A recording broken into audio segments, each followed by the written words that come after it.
Look at us now, hypnotist. Oh, Jesus. It's what, 11 a.m.? Combat. Whoa. You fit in seamlessly in this weird MK environment. Do you want a margarita? We're gonna do it. That's it. On your marks, get set, and go now. He's the let me get the thing focused here. Here we go. He's the Diana Rossini to my Mike Vrabel. Welcome, everyone. It's time for another edition of Morning Kombat here on this 24th day of April, 2026. Welcome on in to another episode. My name is Luke Thomas. I'm merely one half of your hosting duo. I join you from the middle of Middle America, basically. I am in Iowa City, Iowa, joined by my friend from Sin City, kind of UK. I'm not, some debaucherous place in between. It's Oscar Willis. What's up, Oscar? How are you, bud? I'm very well, mate. How is Iowa, Middle America, Iowa? Have you seen many red hats? They seem to have died out a little bit, but they might still be there. It's kind of funny, I actually saw them at the airport yesterday because I was in a part of the terminal where it was a bunch of church groups going back to Huntsville, Alabama. And a bunch of the teenage boys, when I say teenage, I mean closer to 13, 14 than I do 17, 18. They had them on, and I was like, so these are the last ones holding on to these things, I guess. I don't know. What a way to start the show, dividing the audience right away. I like it. That's what we're about. Bro, I had a travel day from hell yesterday. So first of all, just to get to the airport, I had to go like in the middle of DC rush hour. So for a trip that should take 20 minutes, it took a little over an hour. Okay, so that's just the first part. But I got there on time because I budgeted enough time, And then we get there, and I got through TSA and all that stuff kind of fine. They switched gates on me, not once, not twice, not 3 times, 4 fucking times, including at the last one, completely changing concourses. And then when they switched to the new concourse, they went to the literal furthest gate away in that bitch. And they're like, yeah, you got 10 minutes before we start boarding. So everyone and their brothers fucking hoofing it across. You get the absolute full sprint of everyone on the plane just running. Except once we get there, there's another fucking delay. Okay, so we ran for nothing. Then we get to Iowa, and I'm waiting for my bags, and they're not. It's like nothing's happening. So I go. There's like one fucking desk in this airport. I mean, they're nice people here, but it's not a lot. There's not a lot of them. You know what I'm saying? It's a smaller. And so I'm like, where's the stuff? He's like, oh, well, because there's lightning in the sky, we can't do nothing. Like, we have to have 15 minutes of uninterrupted, no lightning. So, okay, how about by 12, I landed at 10. 12:45 a.m., I get my fucking bags in the airport, okay? Then I have to wait for the ride. There's no Ubers. So I have to wait for this guy who I had to call, who we scheduled it with. And then I finally get to my room around 1:30 in the morning or so for a trip that should have been an hour and a half, bro. That's good. That's a good one. That's a good bad travel day. There's been a few. I've had a few, but that one's pretty shit. I think after the 3rd or 4th gate change, I'd have probably just been like, the universe doesn't want me to go to Iowa. Yeah, I was almost like, do I just want to quit this job? I don't even know anymore. But you've traveled internationally. You probably had some horror stories, bro. Oh yeah, but most of those are self-inflicted as well. I was at a UFC Paris is the first one that came to mind when Tai Tuivasa fought Cyril Gane, and I just didn't go to bed. I went out after the fight. I just didn't go to bed. I went straight to the airport, but I wasn't flying back to America. I was flying to Qatar. So obviously going to the Middle East, there's a little bit more scrutiny of what you look like when you get on the plane. And when I went to board the plane, a big red light came on the desk. And they went, can you stop? They brought the manager over. And he said, are you still high right now, sir? And I was like, what? And then we had a huge argument where I was basically just reeking of booze. And I basically had to say, look, I'm getting on this plane to fall asleep. I'm not trying to land in Qatar and get arrested there. And eventually I negotiate my way on. But that was the first one that came to mind. But that was my You can drink in Qatar. You can, but I don't think they want you to go. Maybe I just look like that bad of a state. Maybe it wasn't even a Qatar thing. Maybe it was just a I don't think it was a Qatar thing. I think they just saw you and they're like, nah, player, we're not doing this British today. In France as well. I don't think I was getting many allowances either. I think they were just like, here they are again. Asking you if you're high, you should have been like, who am I? Long Island Luke? Let's bring him in now. Third member here of the show, an intrepid producer. What's up there, Long Island? What's up, guys? Oscar, we were talking pre-show. Oscar kept freezing on me a bunch. It's still happening, Oscar, but I want you to know that it's totally fine on front. You're fine to everyone but me. You're super choppy to me today. I don't know why, but it is. Well, if you're not laughing at any of my jokes, that'll be why. I won't hold Yeah, it that's the against only you reason why. forever It's not that and you're ever totally and unfunny or anything like that. Yeah, but I'm hyped for Aljo this weekend, guys. Anyone else? Am I the only one? I did some tape study on this obviously for today and everything else. Dude, this main event this weekend's kind of baller. I'm not gonna lie, I kind of like it. It is one of the ones at the Apex I will be going to. You know, like every so often I sort of think I'm going to give myself a little pass this weekend. But for Sterling Zalal, I actually quite like that fight. Actually, I'm pretty excited about that fight. I think that's an interesting one stylistically. And, you know, you get this, as always, the younger guy, older guy, who's still got what. I'm excited by this. Maybe is stretch, but I'm interested in this one. So we're going to talk about that because the NFL draft is going on. We're going to have our own little kind of draft here. Excuse me, I was not having a coronary. I got to get this thing to focus. Let's see if I can get it back. There it is. There it is. Now I got to focus. We're going to do an all-violence team draft. This is going to be in honor of the late Jordan Breen. We're going to go through weight classes, and we're all going to pick our best all-violence team and see who's got the best one in the chat. We'll vote on it in the end. We'll play a little bit of Rate That Card. We'll do some fan subs. Yeah, it'll be a fun time today. So thank you guys so much for watching. We really appreciate it. Thumbs up here if you haven't already. Hit subscribe. You can follow everyone on the socials below, on IG, on Twitter, on whatever it is that you are on these days, including methamphetamine. You can email the show, morningkombat@gmail.com. That'll be for fan subs to reach the show, blah, blah, blah. You get the whole bit. And Long Island, where are we with merch? We're not doing any sales right now. We just did one on Monday, right? No, we had a great 420 sale. Shout out to everyone who got in on that. But we still got the root beer, the Donkin, the MKTV, and the Lubaka autograph poster. Plenty of everything still left, so don't miss out. We got another week or so to get it. So get in there, morningkombat.shop. Bro, my daughter's birthday is Monday, and it's a lot of pressure. Let me tell you something. I don't know what pressure my parents felt because I don't feel like they did a whole lot. I got to be honest about it. But I'm under the gun, bro. It's a tough one out here. You know what she would want? MK merch. Yeah, no, I don't think so. He doesn't want her to have that. He'd rather. She doesn't know that this show exists. You know what I mean? Like, why would she want that? All right. Let's get this show started if we can. Let me pull this up here. Topic number 1. You mentioned it off the break there, Oscar. It is the UFC Fight Night, Aljamian Sterling versus Youssef Zalal event this week. We're going to break down the card, obviously, in some pretty great detail. But we got to start with this main event. First of all, in my judgment, and of course, you already heard Oscar talk about this, just a phenomenal main event. A really, really great one. I'm very, very excited for the storyline of it, for the individual matchup itself, for the X's and O's and the strategy, and everything in between. The question to you, Oscar, is obviously in this main event, you got a surging Zalal who is trying to take a top spot in the featherweight rankings and maybe even more. The bigger one for me is with Aljamian Sterling. Is this do or die? Certainly not for his career if he were choosing to keep competing, but if he fails here at featherweight at this age and kind of given the relationship that he has with the UFC, would this be the end of his title aspirations in this organization?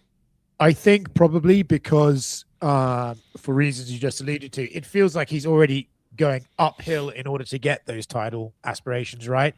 They could have, had anyone else had his resume, I could see they would have shoehorned them into a title shot by now at a new division.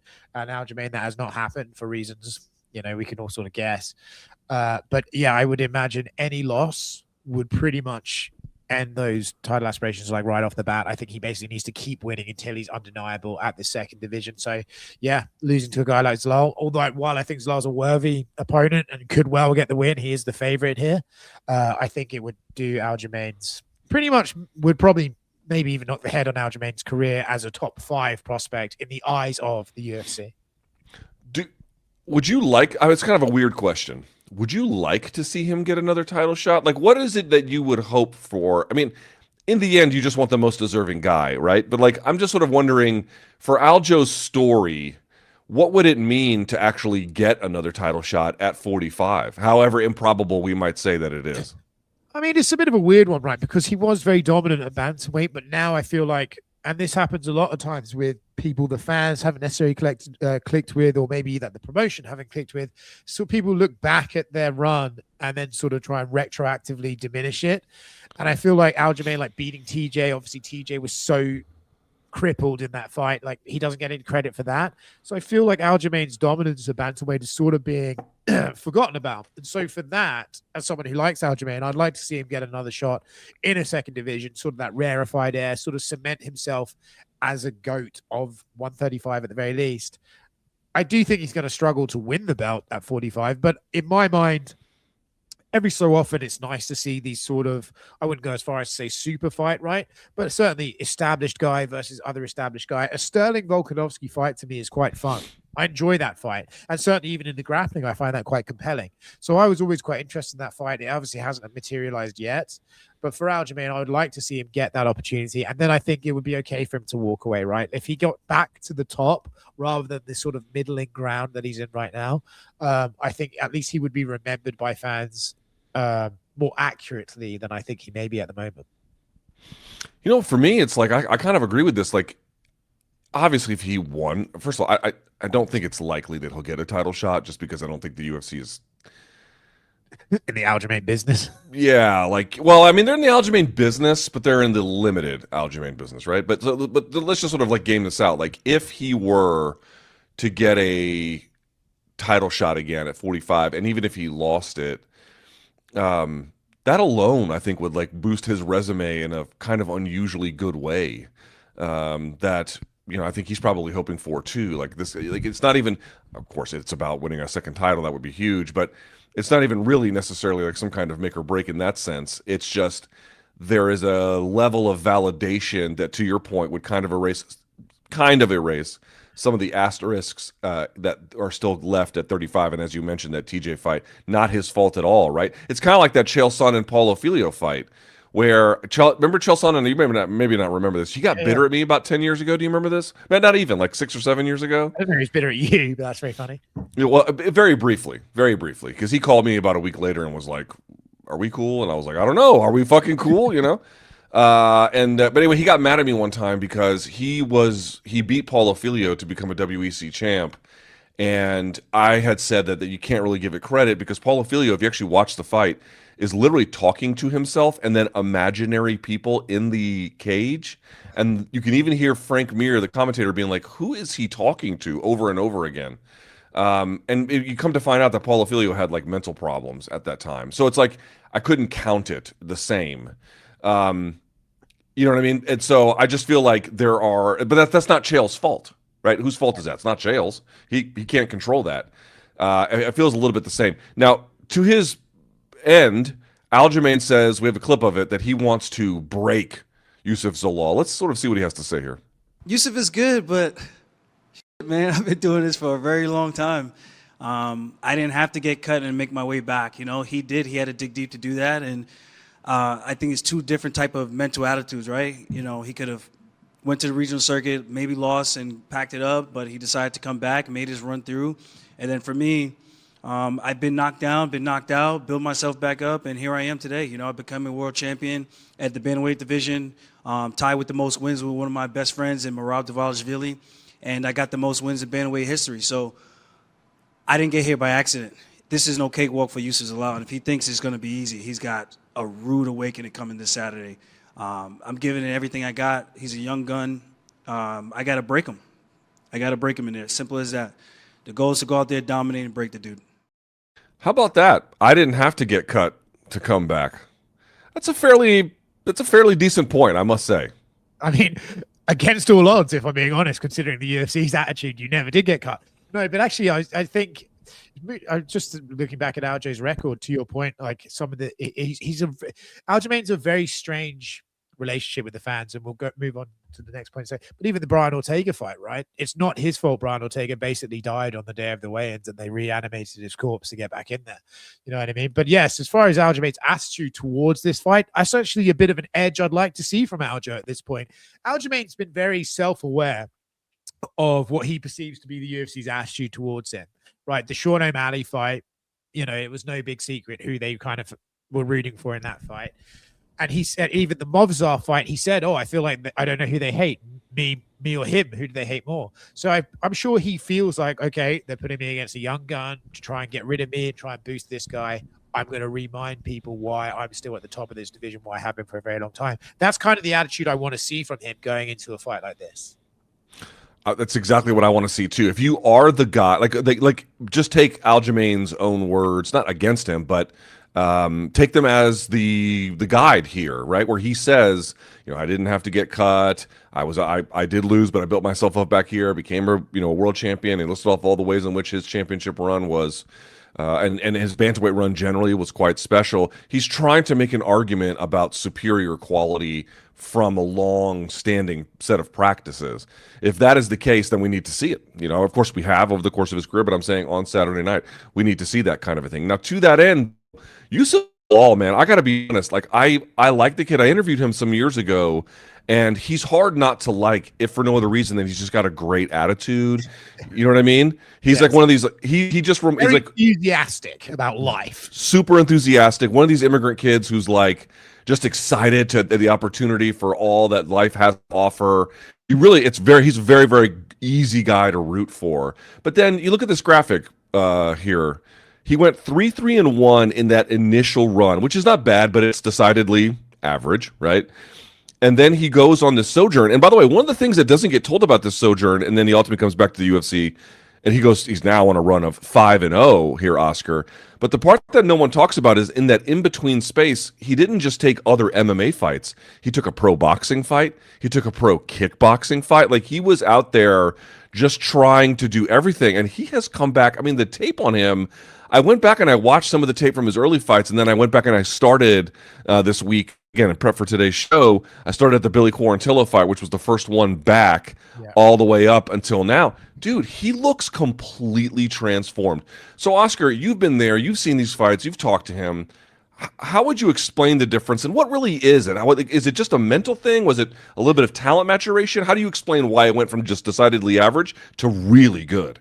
Well, to be honest, I think a lot of it's age, right? He's 29 and he was in the UFC 6 years ago when he had his first initial run. So that's a young guy. And then I think as well, if you look at it, I'm looking at it, Ilia Topuria is a rough night out for anybody. I think we know. So that could start you lost. And then I think at that younger age, confidence could play a big factor. But then, as you say, it's just a maturation of skills. And it's a big, big jump to go out of the UFC. I think having tasted the big lights already, and then being able to go back into sort of the regional scene, you sort of maybe can grow a bit of confidence from being like, I've been there before, I'm sort of better than this level. And I think a lot of fighting is just momentum. And I think he was able to start getting momentum. Now, obviously, he's improved a great deal. You don't beat people like Josh Emmett with momentum.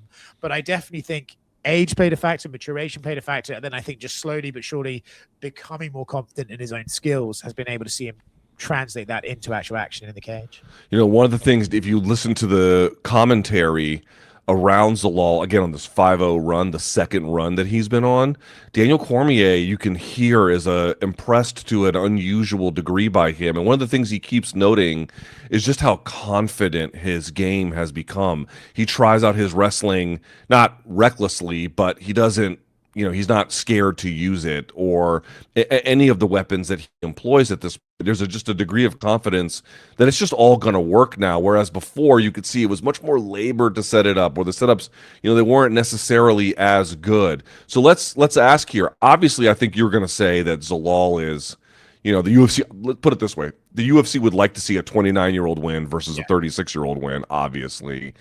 How high is Zalal's upside? I realize that this fight is consequential in helping us answer that one, but what is your sense 24 hours away from this main event? I don't think it'll do him it'll do him a big favor, right? Doing them this favor, if you know what I mean. And I don't think the UFC fucking loathe Aljamian Sterling or anything like that. I don't even think this is about Aljamain. It's, to your point, a 36-year-old versus a 29-year-old. Who would they rather have develop in the division? I don't think it'll do him any disservice. It is a bit like a strange division in that, Volk's beat all the guys, but then you still have like Jean Silvers and Steve Garcia's and stuff like that involved. So it's a little bit murky where he will fall after this fight. But I could see, in a weird way, his enthusiasm and quite clearly his willingness to like do business with them as well. You know what I mean? Like this is another Apex fight. He's just like taking big names. I believe like it'll one more, and I think you'd get there. You know, just he spoke to our. Oh, sorry, I cut you off there. I apologize. He spoke to our friend Brian Campbell this week about this fight, and he doesn't think he's very far at all from a title shot. How far away do you realistically believe you would be if you defeated the 5th-ranked Aljamian Sterling to getting that title shot? Not that far, my man. Not that far. And you know it. Damn well, you saying that. I know it. You know I'm not that far. Just I can see it in your face, and I can see it in everything, and I can see it in all the doubters' faces, and just can't wait. Saturday, April 25th, you guys will find out. Showing me clips of Brian Campbell on this show is a bit like showing me my dad and his new job and his new family. You know, that's a bit mean. Oh, yeah. I mean, the difference is this has always been his family. You know what I mean? Yeah. He just left this family. Yeah. Yeah. By the way, he left for the Patriots coach or whatever was going on with that. yeah. He wants to go bang Mike Vrabel. Did you see his interview with Aljamain Sterling? I did not. Oh, it was so fucking great. He opens the interview being like, coming up this weekend, UFC fight night, blah, blah, blah. And then he goes, I got the champion here, Aljamain Sterling. He's like, Aljamain, I just got to say, you got to be first team all body. I saw a clip of you this week. You look like you're in fantastic shape. The abs, man, they look great. Like he's just out there being like, Aljamain, I would love to have sex with you. He liked the sauce, yeah. And then Aljamain goes, oh, yeah, man, that clip's from 2022. And Brian's like, it's my screensaver. Brian's like, really? Because I've been yanking it to that. All right. In any event, you could that clip there is I feel like that's Zalal in a nutshell, right? Yeah. Confident, bubbly, young, exuberant, upstart, dangerous, the whole 9 yards. Like if you're trying to understand what he offers, this clip is kind of like a window into that. You know what I mean? Yeah, he's just happy and unaffected by life. He's the worst sort of person, really. How dare he, be so chill. But also, I know he's like the kind of, I like him, but I'm using this word as a joke, but he's kind of like that jerk who's like, yeah, I don't need coffee in the morning. And it's like, man, go fuck your mother. Will you please? He also, I don't think he's the sort of person he's the sort of guy where like, hey, Zalal, you're not going to get a title shot. And he'd be like, oh, well, just keep working away. Yeah. You need a friend in your life like Youssef Zalal. It's like, hey, my wife left me and I have to declare bankruptcy this week. Yeah. He's like, dude, new beginnings. This is going to be great. Yeah, for real. All right, let's talk a little X's and O's in this fight if we can. So here is one thing, Oscar, that I did see on the tape, and this is the one thing I want to bring up. In many ways, I don't think we have a clip to this effect, but in many ways, and Aljamain Sterling spoke to this, he was kind of like, his game is a little like mine, which is true. Rangy, light on the feet, good back taker now, right? He'll get a takedown, guys will turtle out, and he immediately climbs to the back. So there's like a little bit of symmetry between them. I'm not saying they're the same, but there's some symmetry between them. But here is the one big difference. So on this 5-0 run that we're all saying nice things about, one thing that I noticed consistently happens is that guys pursue him and he does some pursuing, obviously. I want to say it's not all the time. But the fight often sends, for example, the Quarantilla fight is like this, where the guy is just sort of marching forward on him and he's got to play, I'm jabbing your face and I'm moving, I'm leg kicking and I'm moving, or I'm intercepting you and then I'm moving. But he's the one kind of on the outside while other ones are on the inside. But Sterling fights that way too. Sterling will fight on the outside while waiting for someone on the inside to pursue him, and then he'll make his hay. How do you think this fight will look actually? Like, what will be the terms of how it is fought? It's an interesting one, right? And this is where we come into the sort of the fluff of MMA, where you start talking about things that you can't say, like confidence and things like that. You don't know how it'll affect Zalal. I suspect Zalal's very composed, but this is a massive opportunity for him. Huge opportunity to beat a massive name, the biggest fight of his career. God knows what it could set him up for. Does that mean he comes out and tries to be more aggressive, tries to put his stamp on the fight earlier? Does that mean he goes forward a bit more? Does Aljamain sort of think, I've got physical advantages here, I'm going to be stronger than this guy, I want to impose that early, tire this guy out in a 5-round fight, things like that? I think there's some sort of asterisks here that we won't know until they're actually in the cage. But to your point, if it does remain on the feet, I think the grappling exchanges will be very, very exciting. If it does remain on the feet, exciting is maybe a bit of a stretch. But if it remains on the field, I could see a very sort of tepid opening couple of rounds as they try and sort of die in and out, try and establish the range and the superiority of that. I think they both do fight quite similarly, and I think Zalal even said that at media day that there are some similar traits they have. But yeah, if one of them's not willing to be the aggressor, you could get a little bit of a staring contest here for certain parts of it. Long Island, what is the betting like? I haven't even looked at the odds for this one. What is the betting on this like? Well, I'm interested then who you think the underdog is. Ooh. I'll go Sterling. He is. He's a slight underdog. He's been a slight underdog. He was like plus 136 early in the week. I saw it as low as plus 105 yesterday. He's come back up to plus 114 right now, minus 135 Zalal. That does surprise me, man. I feel like again, Sterling doesn't get like Zalal's good and he's on a great run, but like it is a big jump in competition for Zalal. And yes, Sterling is 36, but he's not like an aged 36 where his athleticism has clearly declined, really. You know what I mean? I feel like he's pretty live dog in it.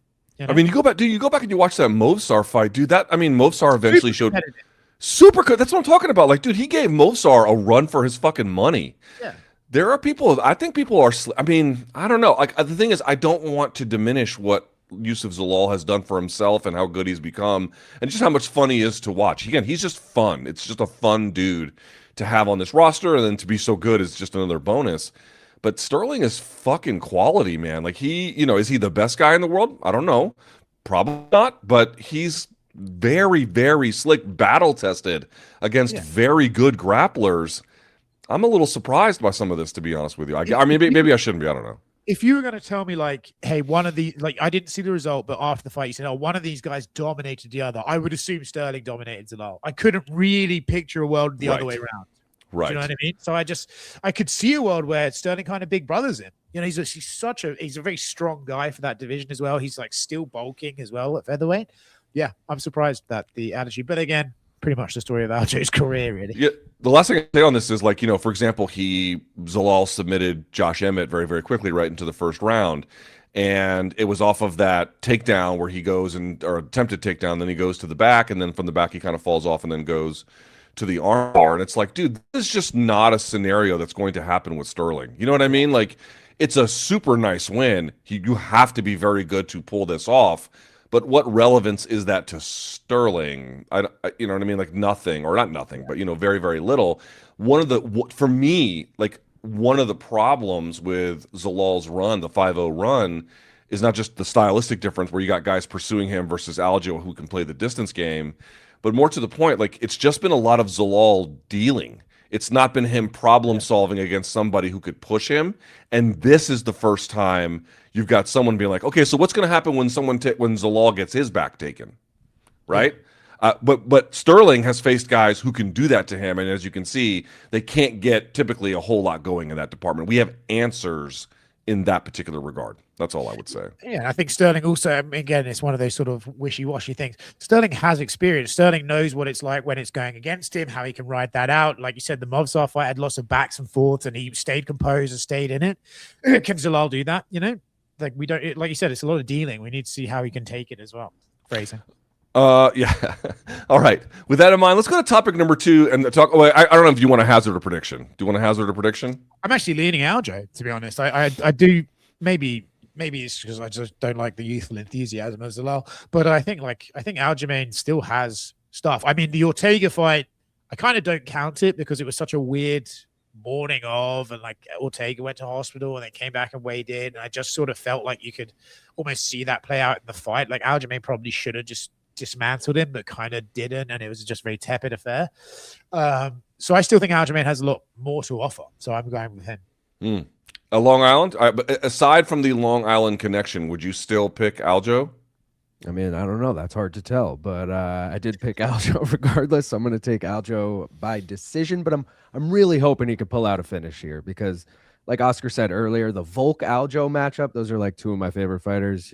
That's a dream matchup for me, even if the fans might not be that into it. So I'm hoping for that. Yeah, I just don't want to do predictions because I'm fucking terrible at them, but I I share your skepticism about not about Zalal so much, but about people thinking that Sterling is automatically done, that kind of thing.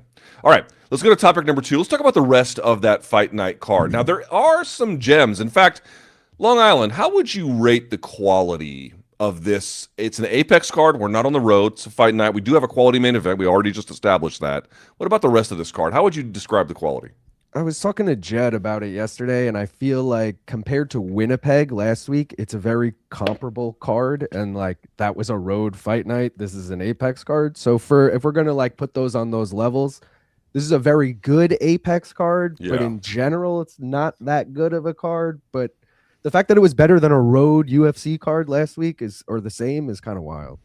All right, let's talk about this co-main event. Norma Dumont taking on Joselyne Edwards. Can we see this graphic? Not this is the card, but like this is, look at, okay, all right. Oscar, look at this shit. Now, there are great names on this run. And in fact, the last 3 of them, I mean, the other ones are okay. Whoa. Yes. Right? Jermaine Durandamy, Irene Aldana, and then Ketlin Vieira. These are great names, but it's nothing but decisions. And then the last one was a split. And at that, over a year ago, what am I saying? Not even a year ago. That's wrong. But still, sometime, first fight of 2026. How good is Norma Dumont? Well, I mean, compared to the rest of the division, she's great. But then you can talk about how good the division is, and there's more of a conversation to be had. Yeah, I think, bro, fucking what do you want to say, mate? Norma Dumont's going to fight for a title if she wins this, and that just is a statement on the division as opposed to her skill level. And I think she's probably one of the best at this weight class. Because it sucks. The division sucks. It's basically it was kind of funny. I was watching tape this week for the job, and I rewatched the Norma Dumont Megan Anderson fight. Pop quiz. Do you remember how that one went? Nope. Megan Anderson knocks her out in the first round. I remember that shit. Aussie legend, Megan Anderson. And I was like, man, okay, that was a while ago, obviously. But Norma Dumont, it's like I like what Zalal did. Zalal was average, leaves, but then comes back and is just on a fucking heater, right? Like, allow me to reintroduce myself. Whereas, with Dumont, she started off kind of up and down a little bit and then has settled into like a really nice, up and down's a little exaggerated, but had some difficulty along the way, and then has kind of settled into this winning method. But it's like just seemingly can't get over the hump where you can beat good fighters and you are clearly of some ability. But if I had to say, like, what's your favorite Norma Dumont moment? How much of an imprint has it? Weigh-ins? Yeah. God. Oh God. Mike Vrabel, why don't you go coach the Patriots?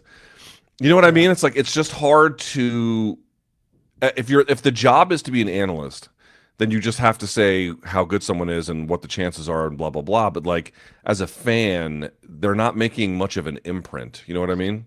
Well, and again, like it's kind of there's like some comedy bit in just like attacking the women's division, but truthfully, like that's a statement on the division. I'm just looking at the rankings. Raquel Pennington, I don't actually remember the last time I saw Raquel, and she's number 2. Juliana Pena, again, haven't seen her for a very long time. She's number 1, and it speaks to just like the turgid nature of the women's bantamweight division.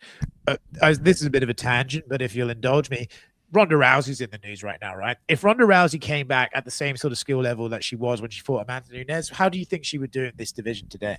She'd get a title shot very quickly, and I'm saying not based on her name. Like if she had no name and just came, she would get a title shot very quickly.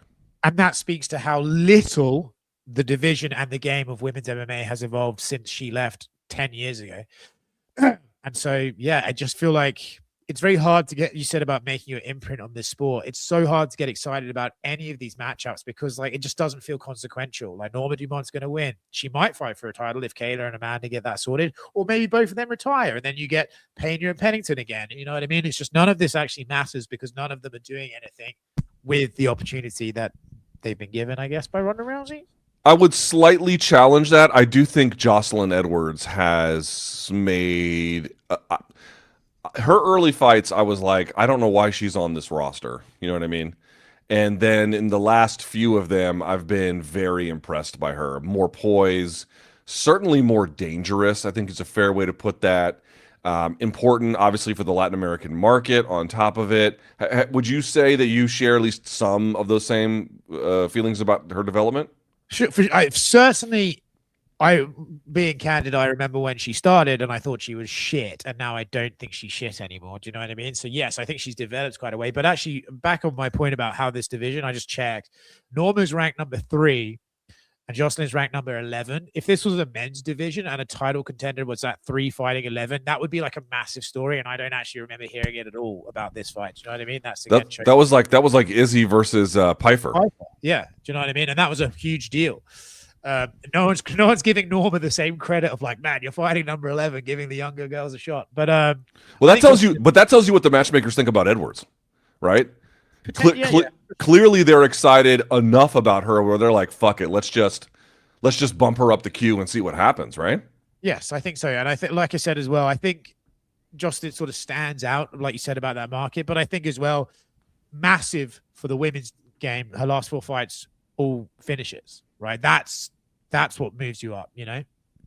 Alexander Hernandez is on this card. He's taking on Rafa Garcia. Here's the interesting part about this. Garcia has looked very good recently. I think he's on a 2-fight winning streak. Hernandez is on now. Obviously, the wins over Beneil Dariush and then OAM are like the 2 best wins, maybe overall, that he has, and certainly back-to-back. But the length of this win streak that he's currently on is the longest of his career. He has finally, it seems like, settled into himself. He's got a coherent game. He's got a vision for how he wants to fight and what that looks like and all the different possibilities. So whose upside do you consider to be higher here at this stage of their careers, Garcia or Hernandez? I actually still lean Hernandez. I feel like Alex is one of those guys that everyone just, when they see him, they remember the Cerrone fight, right? He came out, he spoke a gang of shit, and then he got very badly humbled by the fan favorite in Cerrone. And I think since then, a lot of people have disregarded him as any sort of prospect. But now, as you said, he seems to have settled into a groove. He seems to be finding success. And I think it's a weird way to talk about this, but in terms of like upside as a attraction, he's quite funny, and he does say weird shit at media days and stuff like that. That's just been very easy to disregard because everyone just goes, well, you did the same with Cerrone and you got your ass kicked.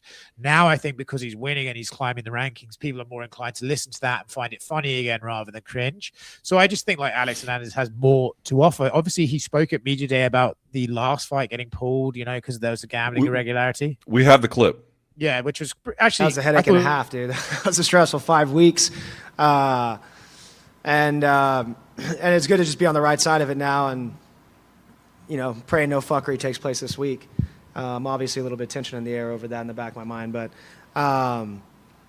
yeah, no, I'm happy to be back. We're making jokes. I feel I've felt the oppression of people of the past here. You know, I feel like Boombaye, Alex Ali, or Mandela this week coming back from false accusations and getting a chance to rise again.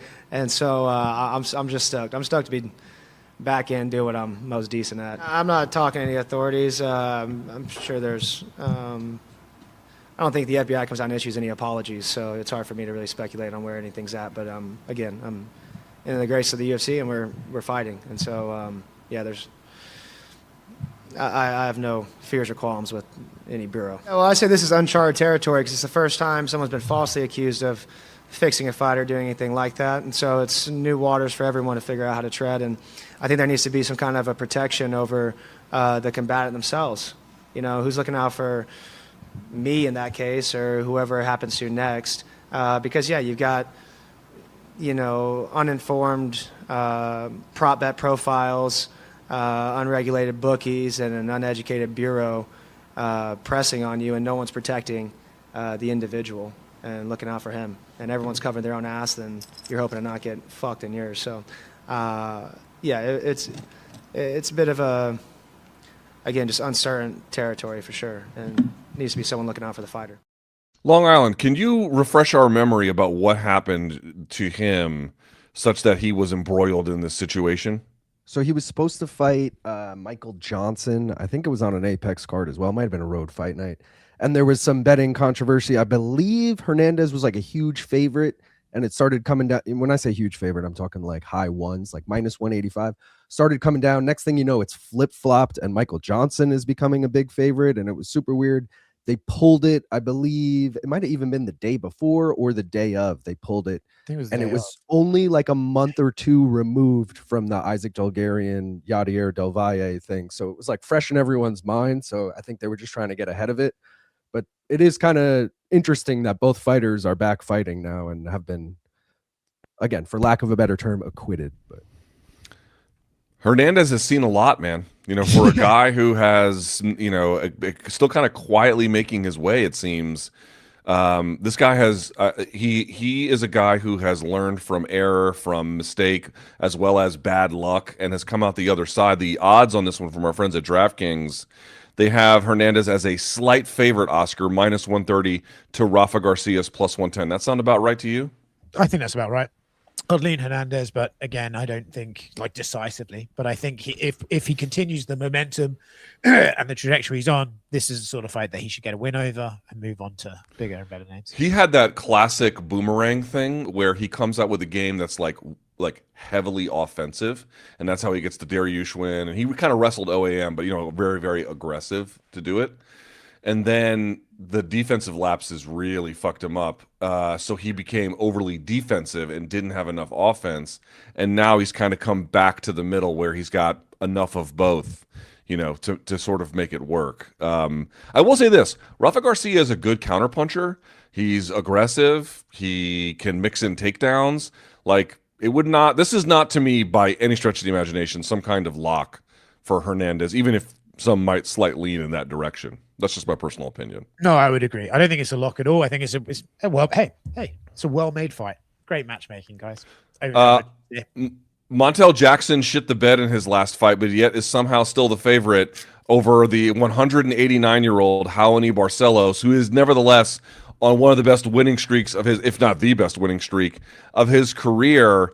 Are they trying to just give Jackson a boost and then take Barcelos out with the trash? What's happening here? Well, you would sort of say that. Let me just confirm something real quick. But you would say that, but then they keep trying to do that with Barcelos, and they keep beating the guys they want to win. You know, he beat Peyton and he beat Cody. You'd think they would learn their fucking lesson by now. And again, I've never really understood the booking of him. Why they chose to put him against Peyton Talbot at that time, I couldn't get my head around. And then Cody was like, fuck, if he wins this, he'll get an O'Malley fight, right? Like a real fun one. They put him against Cody as well. He's a very, very strange bump in the road they seem to keep doing. So if their thinking is, hey, we'll give Montel Jackson an easy win, they will be mistaken because he will fuck it up again. If old man Barcelos wins, I'm going to change the name of this fucking show in honor of him. It's so fucking hilarious what he is able to do. Let's put up this graphic here of the jiu-jitsu athletes on this card here. Look at this. Look at the talent level of jiu-jitsu on this card. Now, Buchecha at heavyweight.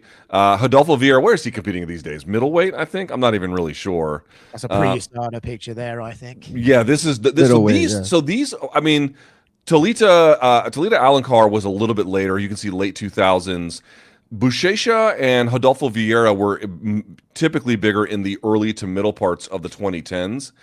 I don't even know what to say, except it's really great that there's this much talent on this card.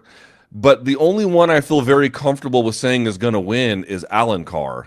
You know what I mean? Like Buchecha and Vieira, I got to tell you, dude, if you watch their runs in jiu-jitsu, these two motherfuckers were handling everybody, dominating them.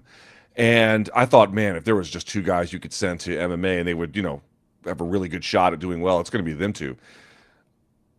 Yeah, no, it hasn't been that way at all. I just want to point out, Luke, you just said Alencar has the best chances of winning. She's like a plus 200 something underdog, and both of the other two are favorites. How is Buchecha a favorite, bro? I don't know, because he's fighting Ryan Spann. I guess that's how. But okay, but even then, yeah, I don't know. I only say she has the best chance to win, not by odds, just because I don't have much faith in Vieira and Buchecha at this stage. Where are you on all of this? No, I would agree with you. I also think as well, like it's kind of, again, I'm fucking just shitting on the women today. Habit of a lifetime. But I feel like just jiu-jitsu gets you further in the women's game. Like raw jiu-jitsu, I think gets you further in the women's game. I think like Buchecha and Ryan Spann, it might work, or Ryan might just knock him out. You know what I mean? It's just one of those things where like it's equalized a lot easier in men's MMA than it is in women's MMA. I think in women's MMA, you get the head and arm triangle, head and arm throw, and then next thing you know, there's arm bars and galore ready for you. I think in the men's game, it just gets equaled out a bit easier. So yeah, I would be more inclined to say that she's the favorite too to get one of these three. I mean, you want UFC to sign people like this, but they can't make them good. You know what I mean? Like, I don't really know what else to say. Ryan Spann, a plus 114. We'll see how this goes. Elsewhere on this card, so last week we had Volek Dean, who was one half of that Contender Series fight. That was the fight of the year by some people's estimation, mine certainly. The other half of that, Martinetti, is on this card. He is taking on Davy Grant.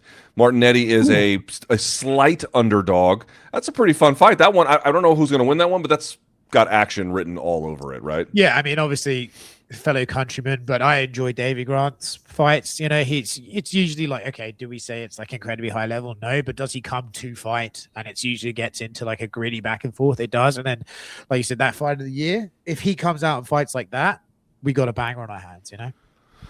Bro, Cedric Dumas is on this fucking card, and Yes! I gotta tell you, bro. This weekend I'll be doing the crack. I just don't understand anything about this guy's life or career. I mean, he's got a rap sheet worse than or on par with John Jones or worse, depending on your perspective, but certainly in the territory of that. But he has like none of John Jones's ability. Why the fuck is this happening? Serious question. Why the fuck is this happening? I mean, listen, like UFC execs have a sense of humor as well. You know, like they're fun guys.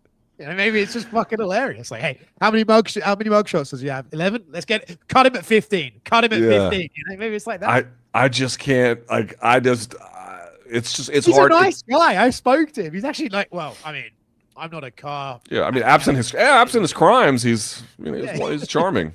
But it's mostly DUIs, right? Right? No, he got charged. I mean, again, these are allegations. He's not been proven in a court of law, but he was charged with home invasion. So well. I saw some domestic violence. Yeah, some domestic violence on there. Yeah, guys, I don't read the news. Okay, this yeah. Yeah, you got to be careful with the he's a nice guy but a criminal thing in MMA because the crimes tend to be a little bit troubling. I only assume he's paid very little, and that hey guys, he's getting a name in this sport. He's getting a name. He's recognizable. Cody Durden took to Twitter. Yeah, Cody Durden is on this card. He took to the Twitter with a tweet that says, "Actions speak louder than words. Who else shows up consistently when the UFC needs you? 6 short notice fights. I'm a fighter. I might not be the best, but I'll fight your ass. I can't afford to lose. Thank you for attention to this matter." That's the DJT thing. Cody Durden. And then look at his fucking record, bro. Now, granted, to his point, a lot, the vast majority of these are short notice, but not the most decorated run I've ever seen, Oscar. Which is hilarious because Matt Schnell is actually a good fighter too, and he still managed to beat him. And submitted him no less. Yeah, that's wild. Matt Schnell's lost like 5 in a row, though. I mean, all I'll say is the last 3 don't have Wikipedia pages. You know, if you're losing 3 in a row to guys without Wikipedia pages between them, yeah, hell yeah, bro. Yeah, I mean, hey, but at least he tries, as he said in his own tweet. It's good, bro. This is my part. It's like if you're the UFC, I get that they need enough content to power everything, and if you have to have divisions a certain size, and if divisions are a certain size, and those guys need fights, so you have to keep them active on some level, right? And so that's why we get what we get. But it's like, to me, it's like if you just eliminated a lot of these, what I call just, overflow, like guys who just shouldn't be on the roster, like why do the events have to be 7 hours? Why can't we have a 4-hour MMA event? You know what I mean? Well, I think the reason why the Contender Series is so genuinely, I enjoy the Contender Series. I go to every Contender Series. The reason why that is so palatable is because of how much shorter it is. Yeah. There's something very like appetizing, but there's something very like digestible about 5 fights. You just go in, you go out, no fluff. It's great. obviously it's just the content deal. They're a media rights company, as they've said themselves. You know, it's just about serving the amount of hours they can get on a TV show, and that's why you have this. And I think we spoke about it even the last time I was on the show. Gone are the days where 3 losses is an automatic cut. You know, and I think all of us who work in this space would love to see 10 events less a year, or maybe 3 events less 3 hours less an event. But until these deals start going away, you're gonna get this sort of overflow. And even like, let's say he goes out and like Cody Durden loses again, they'll bring him back because they worked with him before, and he takes short notice fights. So the next time they need a short notice name, they'll probably just call him, and then there's 5 in a row. Or you know what I mean? Yeah. It's just the way it is at the moment. It's just plug into holes. You know. Yeah, I'm actually for this event I'm here in Iowa for. Slava Claus is on this card. Ah. Yeah, Slava Claus is on this one. Yeah, so it's similar kind of thing where it's just, you know, we can pick him back up when we need to. But that is the card. Oh, anything else Long Island before I move on from this that's worth a shout out? I mean, Mayra Bueno Silva, if anyone cares, she did fight for a title at one point. She's back. She's taking on an undefeated Kiwi, Michelle Montague. She fights out of ATT. She looks promising. Max Payne Griffin's back. Francis Fire Marshall. You got to say the nicknames with it. You know, that's about it, dude. We kind of covered everything. You know, as hard as. All right. With that in mind, before we get to topic number 3, let's do this. Let's talk about some of our friends here that help make the show what it is. Let me tell you about Rag and Bone. Rag and Bone is, I'm wearing that right now. I'm wearing their infused denim. They have an infused denim, but it's not just shirts. They have it with shirts. They have it with pants, lots of different stuff. It is, guys, here's how good Rag and Bone is. Rag and Bone is a company whose clothes years ago, up until today, certainly, I've been buying Rag and Bone for my wife for a long time. It is the kind of clothing that is, you can just feel it, and it's well made, well tailored. The measurements are correct. The materials are nice. It just, when you fit, you know, have you ever tried clothes on? You're like, okay, this is what I've been waiting for. This fits the right way. This is my kind of thing. Rag and Bone is that. It's not just premium quality, and it's not just a premium feel, although it is all those things too. It just looks really great. It's something you can dress up. It's something you can dress down. Again, it's the cutting edge of high quality, premiumly made shirts. And this is the best part. I told my wife, hey, I think Rag and Bone is going to sponsor MK. And she goes, you got to be kidding me. Because again, she's been wearing their stuff for quite literally years at this point. And I had just never even considered the men's side of things. I just never even really thought of it. Then the show came to me. It was like, Rag and Bone is interested in sponsoring. I told my wife, I was like, what do you think? She's like, do it. Oh, what a great decision. This is their, as I mentioned before, their infused denim line. It can pair with a shirt like I've got under it. You can dress it up. You can dress it down for all different kinds of occasions. It looks modern. It looks nice. I don't know what's cool, but my wife gives it the seal of approval, which is all that I need to know right now. And of course, it breaks in by the time you already wear it. It feels like a glove that you've had for such a long time. And, you know, there's different colors you can get. I've got like kind of this midnight blued version, but there's different ones that you can look at, and obviously you can customize for you. You can have jeans that last here with this kind of a thing. It doesn't just fray and then break apart under simple use and then washing. It's the kind of thing that is going to be last. These are something for different seasons as well. So you don't just have to wear it during one time of the year. It's a long-term wardrobe staple. By the way, as I mentioned before, wife and or girlfriend approved, certainly as well. And they've perfected everything from the soft tees to elevated jackets to, you know, anything that pulls the whole look together. A premium wardrobe made to last, made to look good in. And now certainly making great stuff for people like me and people like you as well. Invest in yourself. Invest in your wardrobe for the long haul. Here's what you're going to do, donks. Time for an upgrade. Time to upgrade your denim with Rag and Bone. For a limited time, and I cannot recommend this more, our listeners get 20% off the entire order with the code COMBAT. That's going to be at rag-bone.com. rag-bone.com. 20% off rag-bone.com with the promo code COMBAT with a K. When they ask you where you heard about them, please support our show and let them know we sent you. Combat with a K. Big thanks to our friends at Rag and Bone. Guys, you know how it goes from face-off to final decision. Fight Night delivers the adrenaline and Cuervo the energy to match it. Whether you're hosting your crew at home or catching the action at a bar, Cuervo brings the good vibes that turn every round into a celebration. From margaritas to palomas, every man simply tastes better with the world's most iconic tequila. So no matter who walks out with the belt, with Cuervo in hand, you're already celebrating like an undisputed champion. For every round, keep it fun, keep it Cuervo. All right. With that in mind, let's go now to topic number 3. So it's the NFL draft, which is perfect that we have a British guy here helping to host the show. I was just like, what the fuck? But here's what we're going to do. We want to have like a little bit of a fun tie-in to the NFL draft. And I was like, what could we do? You know what? Did you ever know Jordan Breen, Oscar? I met him one time in Toronto, but Okay. I think it was sort of just ships passing. I started as he kind of stopped going to events. Yeah. Great guy. And he had a series on Sherdog for years called the All Violence Team. And what he would do is, a lot of these guys were sometimes the best guys in the division, but it was more than that. He would pick guys who had a uniquely brutal way of winning. Obviously he would rake the whole he would do it annually. So like whoever just had like devastating wins that year, like Joaquin Handsome, for example, was one of Jordan Breen's favorites by virtue of the way in which his game was brutal. So here's what we're going to do. We're going to go through, I guess, Long Island, you can explain how this is going to work operationally, but we're each going to pick one fighter for all the men's weight classes, and then we'll have a list of what our violence teams look like, and we'll let the fans vote on who has the best team. What did I miss? Nothing. My question to you that we didn't talk about is, are we going in order of divisions, or are we just going free for all? Like you have the first pick whoever you want from whichever division. Free for all. Okay. So the picks are, we'll do LT first, Oscar second, and I'll go third, and we're going to do a snake draft.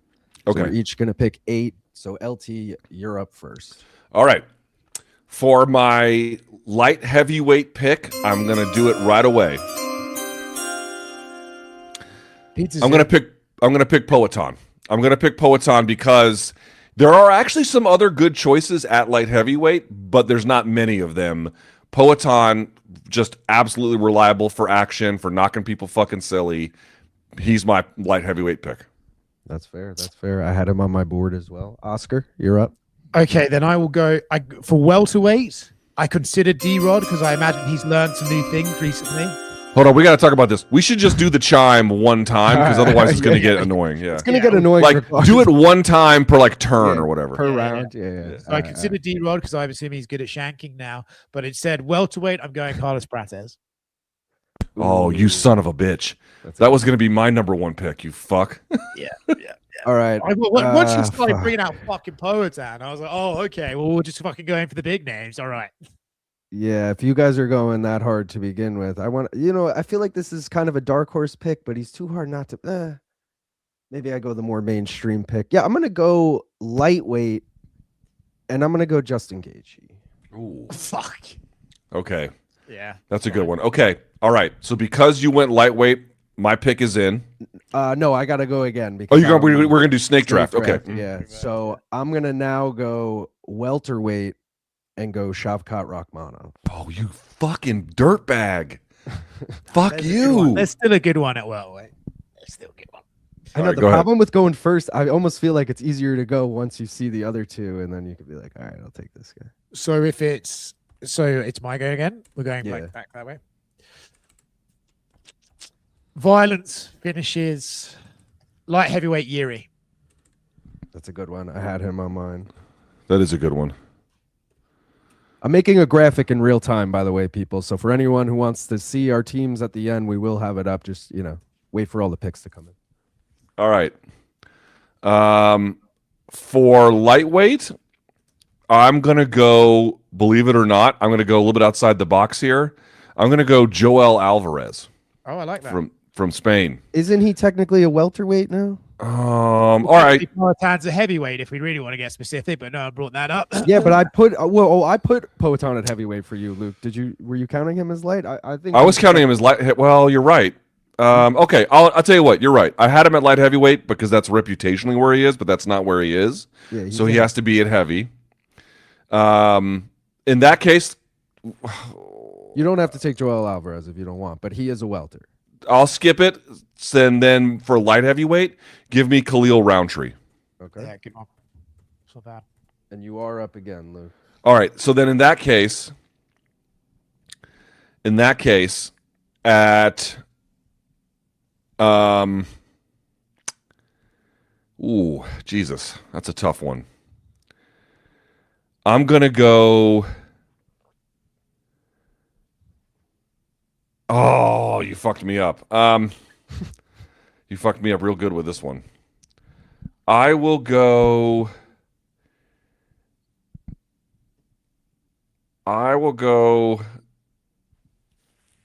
I'll do BSD at lightweight.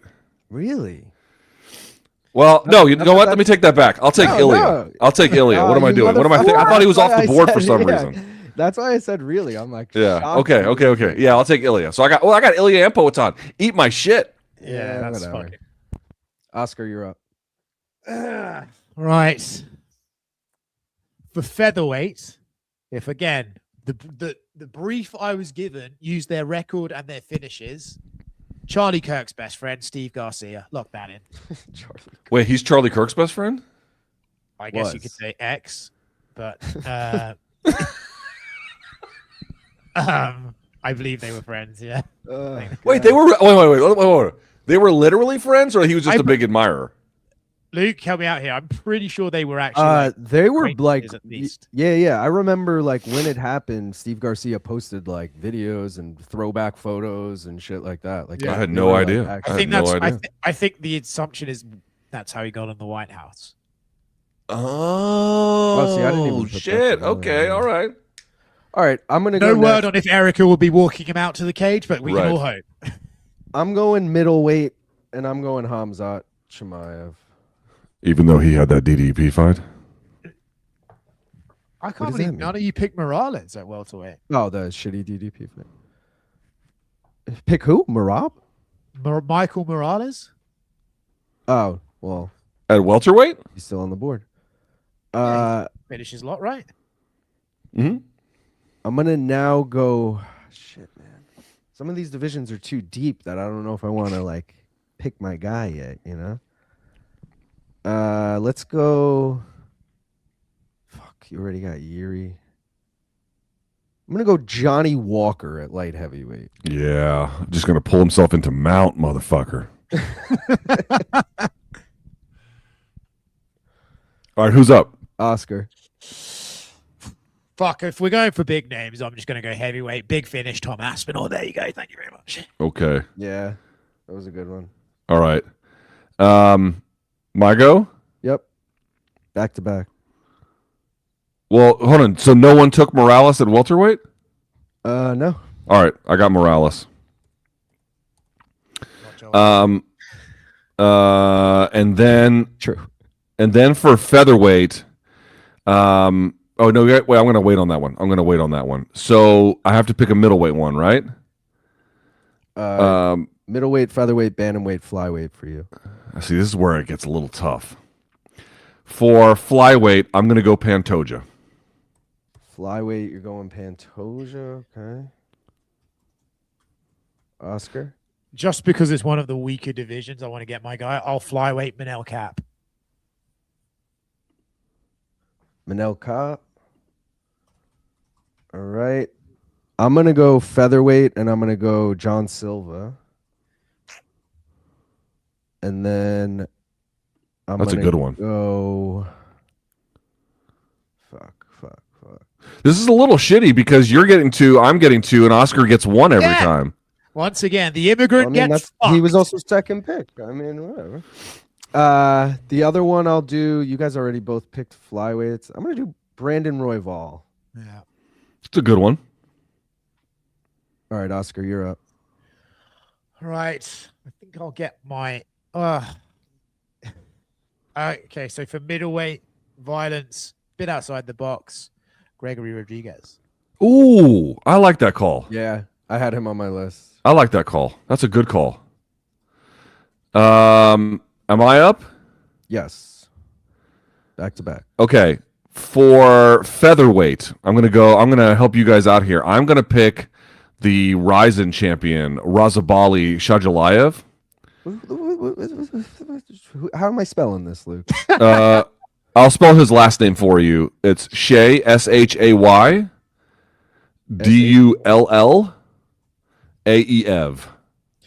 Could have really simple it up Shidoliev? by just saying Diego Lopez. Yeah, this guy is fucking awesome. Okay. Next, you're still up. Yeah. So featherweight, I've got Shy. Yeah, I'm getting fucked here. I'm getting too. Yeah, you're getting whored. It's okay. Oh man. Okay. I'm gonna go. Am I allowed to pick? Hold on one second. Give me a second here. You know what? Where this is headed. We should give Oscar one bonus to pick. Like we should give him one of my picks. You know what I mean? Like let him bump in and then take two, and then go to you. You take two, and then come back. Does that make sense? I mean, no, this is a snake draft. The snake draft is fair. It is what it is. The back to back is just. Luke, I've got 2 left, right? Bantamweight and lightweight. Correct. Cool. Everyone has 2 left right now, but Luke is up. Okay, then I don't care. Carry on. Yeah. All right. If that's the case, Jesus, I'm a little bit. I don't know here. All right. I'm gonna say for middleweight, I'm gonna do middleweight here. Man, this is tough. This is a tough one because you guys picked all the ones that I liked for middleweight. Shitballs. I would have gone Paulo Costa, but you can't do that anymore. And I've already got Roundtree at light heavy. I'm going to go... There's still a bunch of good guys. Yeah, some good ones. You know what? I'm going to go Fluffy. I was just going to say. I'll go Fluffy at middleweight. And then I got to pick Bantam? No, you're done in this round. Oscar's up. Okay. But yeah, you do have to pick Bantam on your last pick. All right. See, Bantam's an interesting one because while I think it's one of the best divisions, there's not like lots of violent guys in there. I was thinking Vinicius Oliveira, but I think if we're just looking at knockouts, I will go Sean O'Malley just to get the name value. Yeah. Ooh, I didn't even have him on my radar. That's because you're too cool for school. Contrary. Yeah, I mean, I went right over my head. What do I have left? Oh, I have heavyweight. I'm going to go Derek Lewis. You guys already took the 2 obvious picks. And bantamweight, I also had Loke Dog on my list. But do I want him or... fuck. You had Loke Dog? I have him on my list. I didn't pick him. Yeah. I'm debating it right now. No, I'm going to go Corey Sandhagen. That's who I had. Yeah, that's a good one. I just feel like he's in all action fights. All right, mine is officially done. Oscar, you each have 1 left. Oscar, you're up. Well, I saved the best for last, guys. It's at 155. It's a guy I know intimately, Dan Hooker. Hell yeah. When you say intimately, does that mean you two have had sexual relations? I know every bit of him, including Dicks the everywhere, inside. Anyway, carry dicks. on. Hell yeah. It's actually funny. LT, last pick, bantamweight. He was saying to me that he doesn't get gay jokes anymore, but I still am getting them. So it's great that that's just parlayed on to me that I'm the gay one. Well, I mean, we've always known that. That's okay. You know what? It's a little bit of a lame choice, but to your point, there's so many good fighters at bantamweight, but not many of them are like extra violent. So I'm just going to pick Piotr Jan, champion. Piotr Jan. All right, so I've got Pantoja, Jan, Shajalayev, Ilia Topuria, Michael Morales, Fluffy, Roundtree, Poatan. Boys, that's a heavy roster there. It's a heavy roster. Give me about 10 seconds while this imports. Here we go. Here's everyone's list. Right Oliveira didn't get a mention. That's kind of crazy. So vote. Wow, you're right. Vote now in the chat. Let us know who had the best all violence team. I'll leave this So up let me see Oscar. Oscar, for the audio listeners, Oscar had Manel Kopp in order. Manel Kopp, Sean O'Malley, Steve Garcia, Dan Hooker, Carlos Praches, Gregory Rodriguez, Yuri Prochazka, Tom Aspinall. Not bad. Long Island had Brandon Royville, Corey Sandhagen, Jayon Silva, Justin Gaethje, Shavkat Rakhmonov, Hamzat Chimaev, Johnny Walker, and Derek Lewis. I think mine's the best, but I definitely feel like you guys got some good ones there. I mean, you have PDN, Taporia, and Pereira. Those are three pretty big names. Yeah. I definitely think mine's the worst. Bro, look at how few. I just want to point out something. Look at how few Americans are on this fucking list. It's crazy. I got Gaethje and Derek Lewis and Royval and Sandhagen. I got 4 Americans. Maybe why that's. I've got the most Americans. I have 1, 2. I have 2. I've got 2 as well. Yeah, not that many. All right, very good. Play the charm one more time. The chime. There it is. Hell yeah, bitches. Okay, so now what you guys are gonna do? You're gonna let us know in the chat. I think they're gonna vote on it, and then we'll put the results up at the end of the show. And that was our all violence draft dedicated to the great Jordan Breen. Okay, let's go to topic number 4 if we can. What do we even say about this, Oscar? On Wednesday of this week, the Senate Commerce Committee convened to have a hearing to take up the we'll get to it, but to take up the Muhammad Ali American Boxing Revival Act. Now, to be clear, there was a House bill, HR 4624. It passed out of committee, and then it passed out of the House, and it goes to the Senate. But the Senate is going to introduce their own version of the bill. Now, of course, it will vary in all likelihood. It will very closely match what you got from the House bill. But Senator Ted Cruz, who chairs that committee, has said that there will be some differences. We don't know what that means yet. We will just have to wait and see. Okay. Oscar. 3 fucking senators showed up. I think all 3 have taken money from TKO. There was a total of 90 minutes of this hearing.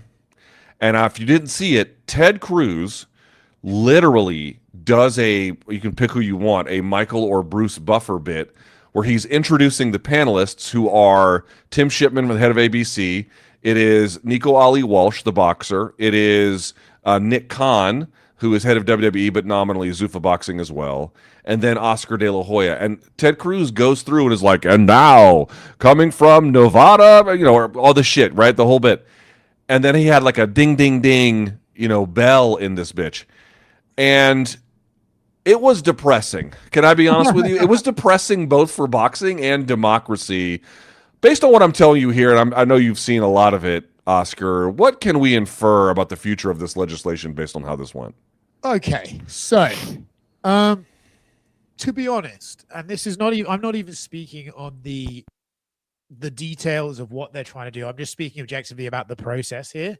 As soon as they said they wanted to edit the Ali Act, it was a done deal in my mind, based on the presidency and based on the government as is, and based on the relationships that people in high positions at TKO have in the government. So all of this has felt a little bit like just like pretending in a way. You know what I mean? The entire process so far, we have had some pushback.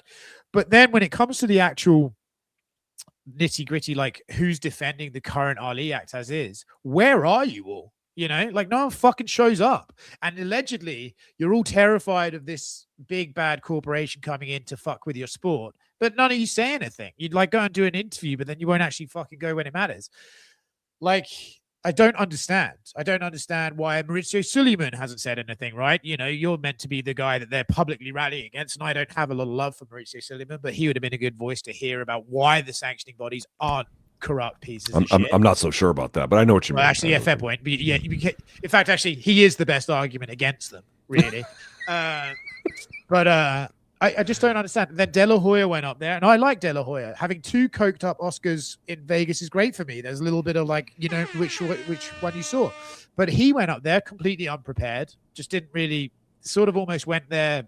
I feel like he almost went there so he could say after the fact, I'm the only one who tried. I kind of feel like it was almost like that. He seemed unprepared. Nico Ali Walsh was great. But in that environment, I felt like, knowing the politicians that are there, knowing what that sort of environment is like, Nick Khan is what they're looking for. They're looking for a very confident, slick operator who speaks it as if it's matter of fact. Whereas I felt like Nico and Oscar are trying to sell you on something Nick Khan came in and just said it as if this is what's happening. I'm letting you know. And so it just seems like a done deal. But my big concern is, and it's a little bit like fighting unions. I can't care more than you guys. So if you guys aren't going to care enough to show up, why should I give a fuck? To be honest, that's where I'm at. I think that's all pretty fair, to be honest with you. I mean, I'll one more thing. I actually still, considering the people who went, Nico did okay. I haven't really heard a fantastic, compelling argument why this shouldn't be happening yet. Not saying that there isn't one. Just boxing has not provided me with a guy who can fucking spit it out yet. Yeah, that's exactly right. I mean, for example, so Oscar had a video that he put out late last night, and then it's making the rounds this morning, where he was like, "Oh my!" And he said something to this effect to other media outlets that day, but he had his own video, and in it he was like, it felt rigged. Like, put that photo up of the guys. So this took place. This photo, which is just fucking, kill me, right? But the point I'm trying to make here is this photo was before the hearing itself. And Oscar says in this meeting that Ted Cruz was like, "Oh, we love the UFC and Trump's a big UFC fan and blah, blah, blah." And Oscar's like, "Why the fuck are we talking about Trump and the UFC?" You know what I mean? And it's kind of like, well, that's Ted Cruz's only real connection to the fight game is through there's that side of it. But the point I'm trying to make is he gets out afterwards, Oscar, and the other Oscar says, it felt like we were going into a buzzsaw and it felt scripted.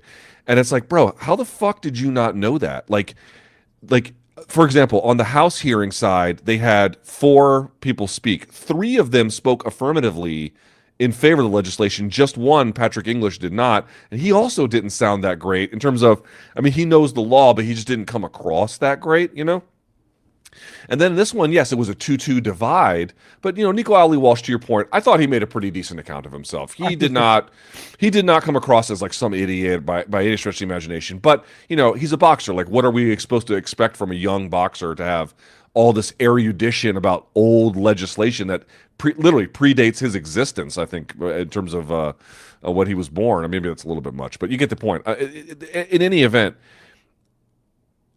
I don't want to blame Oscar for everything, but it's like, dude, they're like, understand something.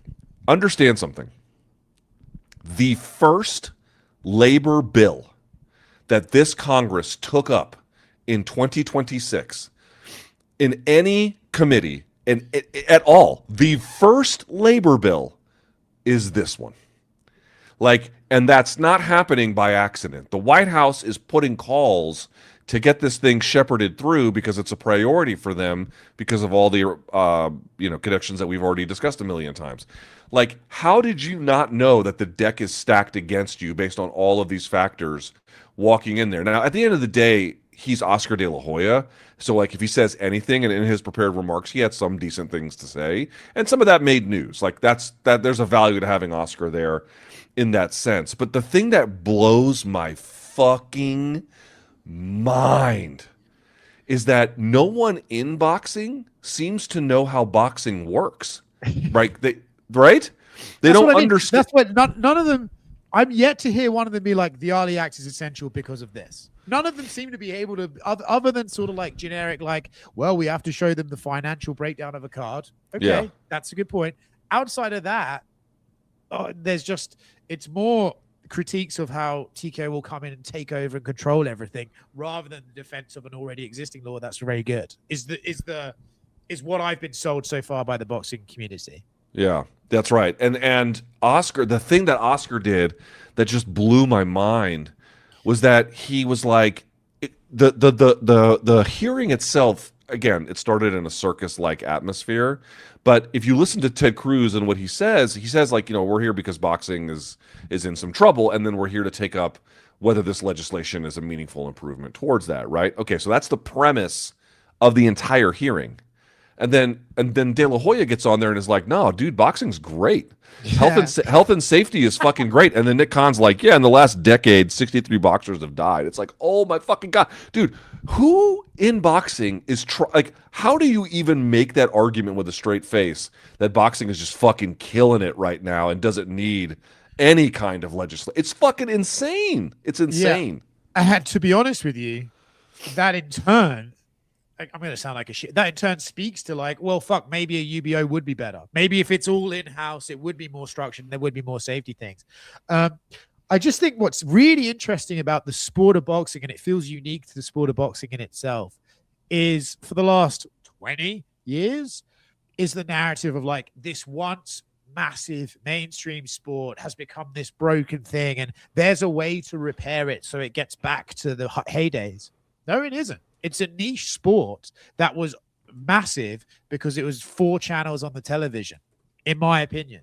I don't believe there's this magic wand you can wave and suddenly boxing is going to be bigger than the fucking Super Bowl again. It's just not how it works. There are more sports. There's more shit to grab your attention. It's a niche sport. And I don't understand why this, like every fucking time the sport of boxing comes up, there's a narrative of like, how can we repair it? You can't. This is it. There's no fucking Muhammad Ali out there. Once Tyson Fury and Anthony Joshua box, which is, hopefully they will, that's it. There's no massive, massive fights anymore. And this idea of like the structure could change, the sanctioning bodies are ruining it. No, it had its day in the sun and it's fucking a niche sport now. And that's okay. I'm kind of over the Max Kellerman's like, well, in the 60s, it was a big deal. That was the 60s. It's 2026 now. Yeah. It's like in the 60s, we didn't have Pornhub or esports. You know what I mean? Or like half these other things. Let me ask you something. Like, this is not, you know, so at the end of the day, this hearing was like just to see how, well, I mean, just to see how unprepared boxing was for this moment is so fucking shocking. But putting that aside, you know, this is one point I always make, and this is the thing that gives me real concern about the future, which is that, like, obviously UFC as an organization is doing really well in the sense of, you know, look at their numbers. It's insane. I mean their financials, right? Yeah. And you look at boxing, and boxing's obviously got, you know, whatever your diagnosis. Again, I think most honest observers, certainly in the United States, would be like, you know, it needs some help. It needs some help. And yet they're both suffering from the inability to create stars. Oscar, what is happening that there is a common denominator between them? It's a very interesting question, and it is strange. And it could be just that we're in an unfortunate coincidence where both sports are having a lull in guys who embrace the media in the ways that Floyd or Conor did before us, right? Maybe it's a coincidence that both are just down at the same time. But definitely it feels to me like the thing I always come back to is simply there is just too much content. Not even combat sports, just in general, there is too much content. Every time you open your phone, you are hit with the last 20 things Trump said. You're hit with the last 20 affairs that have happened in Hollywood. Everything you just, there is too much time. And you always made this analogy that I like to have stolen and used in recent times of attention dollars. You start your day with a certain amount of attention dollars and you spend them on everything as you go through the day, and eventually you end up with nothing. And I think there's simply too much content for stuff to pierce through from a niche sport into the mainstream. It takes something very special to get through that gap these days. And in fact, talking on the health of boxing right now, if Turkey Al-Sheikh was not a thing, Jake Paul would be the biggest star in boxing by some distance. And that in turn speaks to the ability to create stars and who values media and how to convert that into attention and who doesn't. And I think therein lies the thing. And Jake Paul's the modern guy who gets that YouTube matters, who gets that media matters, who gets that clips matter. And people like Shakur Stevenson are brilliant, but do not. Yeah. Dude, Jake Paul is very good at promoting. Yeah. He is very good at promoting. Self-promoting, promoting in general. He's really quite gifted at it. And you could say, and this is a sign of the times, and it's not something that I like, but Jake Paul is also one of the people that's made me realize that actually it doesn't matter if it's negative or positive. Attention's attention. It doesn't matter. And they are the sort of people like Jake Paul in my opinion, Jake Paul went into that Anthony Joshua fight knowing he was going to get knocked out, and he knew the 10 bits of content he was going to create off being knocked out. Yeah. Like nothing for any of these guys, these streamers, these younger kids, nothing is off limits. And if it's even look at that fucking dumb cunt who gets knocked out at every house party he goes to, Dean the Great or whatever, right? Everywhere he goes, he's getting fucking knocked out, and it's like doesn't matter. There's views in it, right? Yeah. Dude, like even in my own little bubble, you know, I've obviously been embroiled in a few like Twitter controversies recently. I enjoyed the Mike Coppinger rant as well. Well, not even that one. Like, you know, like some of the media I've done around the White House stuff, and it's obviously rubbed some people the wrong way. Or I put up a lecture that I got invited to do at the University of Maryland, and it caused a stir. And dude, it's like if you read the comments, like obviously I'm just getting fucking murdered. But what's really kind of weird about it, and I don't like it that it's this way, but it is true. Dude, I gained like 500 followers on Twitter. That lecture that I put up, it's still behind a paywall on Substack, is by far the most successful post I've ever put up to get paid subs. Dude, I'll just say this. I made thousands of dollars off of that one fucking post.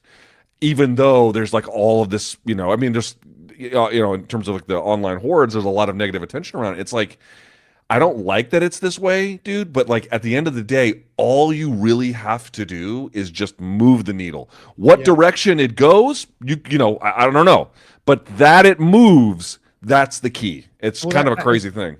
And that speaks to the unfortunate cycle we're in now where everything is completely algorithm based, right? And it doesn't matter if it's a negative comment or a positive comment, that counts as engagement, that boosts the post, it gets seen by more people. And that's all that matters. And then you take in the societal effects. We're getting real deep now. The societal effects of being shitty to someone gives you the same amount of dopamine as being nice to someone. And so I know.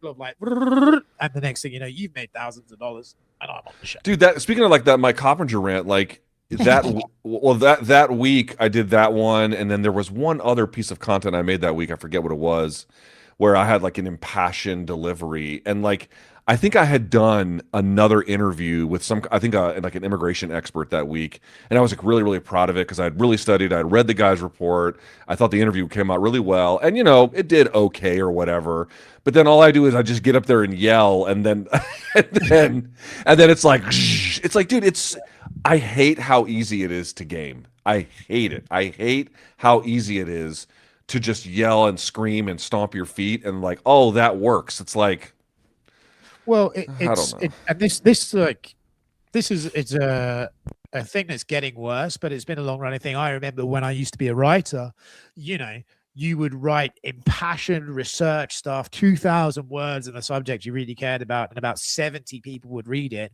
And then you put 200 words on the fact that like Henry Cejudo just tweeted some dumb shit, and that gets thousands of views. You know what I mean? And so there's always been a divide in like what I think in like niche passion can get you versus like generic shit. But it's worse than ever.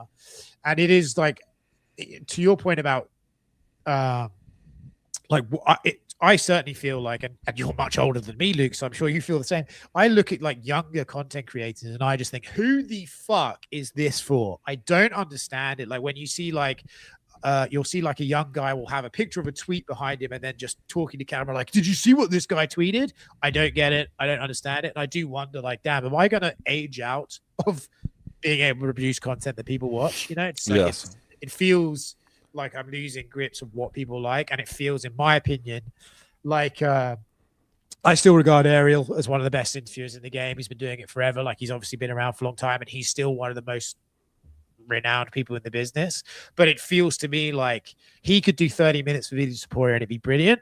And yet, as many people will watch, I don't want to name names, some content creators doing some fucking dumb shit with a fighter on Fight Week, and it's in today's world, there's parity between the two. This is, I mean, we're kind of getting off track here, but I like this topic. But one thing I just want to say here is like, I had this kind of sneaky suspicion that like MMA and sports coverage generally, but the MMA coverage has gotten dumber. And we'll talk about this in a minute because we're going to do a thing in topic 5 that will speak to this. But it's really weird, right? Like when the media were the ultimate gatekeepers of what kind of information you got, they would do, you know, The Athletic or whoever. But this is before The Athletic. But, you know, major media outlets would do these big write-ups, and you'd have, you know, Chuck Mindenhall penning something that just makes this guy look great. But there's not many people who can do that. There's less of them now. You know, how many people actually read inside of MMA? I mean, I'm being serious. Inside of MMA, how many people actually read? I don't know how many of that is. But if you go on Aiden Ross's stream and, you know, you just make armpit fart noises, that's going to explode on the internet. It's like, look at the difference of what you're getting. You used to get this real polished piece that would make someone sound grand and big and different. And now it's just this mundane, you know, class clown shit, and that just works much better. And like, I think we're talking about star power. I honestly feel like they're like a lot of these guys, they're more exposed in certain ways, but they're not presented in the same kind of way. And I wonder if that's making a difference long term too. And we can move on after this. Yeah. Yeah, I think you're right. And then, listen, I know we have like Arman to bring up, right? Arman has engaged in this streaming culture more than anyone in MMA until up to now, really, right? The guy is fucking everywhere. And I think at some point, and again, what I mean about like all attention's good attention, I think, to be honest with you, as long as you're just in front of someone's face for long enough on their phone screen, you become you win. You get notoriety and you get a name and you become something. Do you know what I mean? In some ways, it's just not complicated. I just don't know if it's good. Just you know what I mean? Fucking be there for long enough that they start remembering you. Totally. All right. Fun conversation. We'll have it at a different time a little later. Let's go to our last topic here of the day. Just some combat sports hits and misses along the run here. All right, so let's do this. Got a rankings update. Colby Covington is finally out of the top 15. Can you believe it? Right. Also, criticized the UFC for not being on the White House. That's crazy. Oscar, how did it take this fucking long? Yeah, I mean, again, I don't actually know who does the rankings. It's always, I know a couple of people who do it who I do estimate to be quite well, but then it's always like these guys from like fucking shadowbananafightclub.com or whatever the fuck it is. Clownpenis.fart. That's actually a great site. I do recommend that coverage. But yeah, it's always interesting to me. I always feel like a lot of times I'm assuming guys know the top 10 real well, and then outside that they don't. So then it's just, who do they recognize? Colby, I recognize him. He can go there. Or like, you know, I've got to do fucking 10 divisions of this. I'm not fucking doing it past this bit, you know? And like, so I think there's probably a lack of care there. But then also, what does it really matter anyway? Norma Dumont's fighting Joselyne Edwards. With this, let's go now to our Cuervo What We're Mixing Up segment. This is What We're Mixing Up, presented by Cuervo. For every round, keep it fun, keep it Cuervo. I don't even know where to start with this. Here's Arman Tsarukyan. Sorry, this is this is Arman Tsarukyan. Listen to what he accuses Ilia Topuria of doing.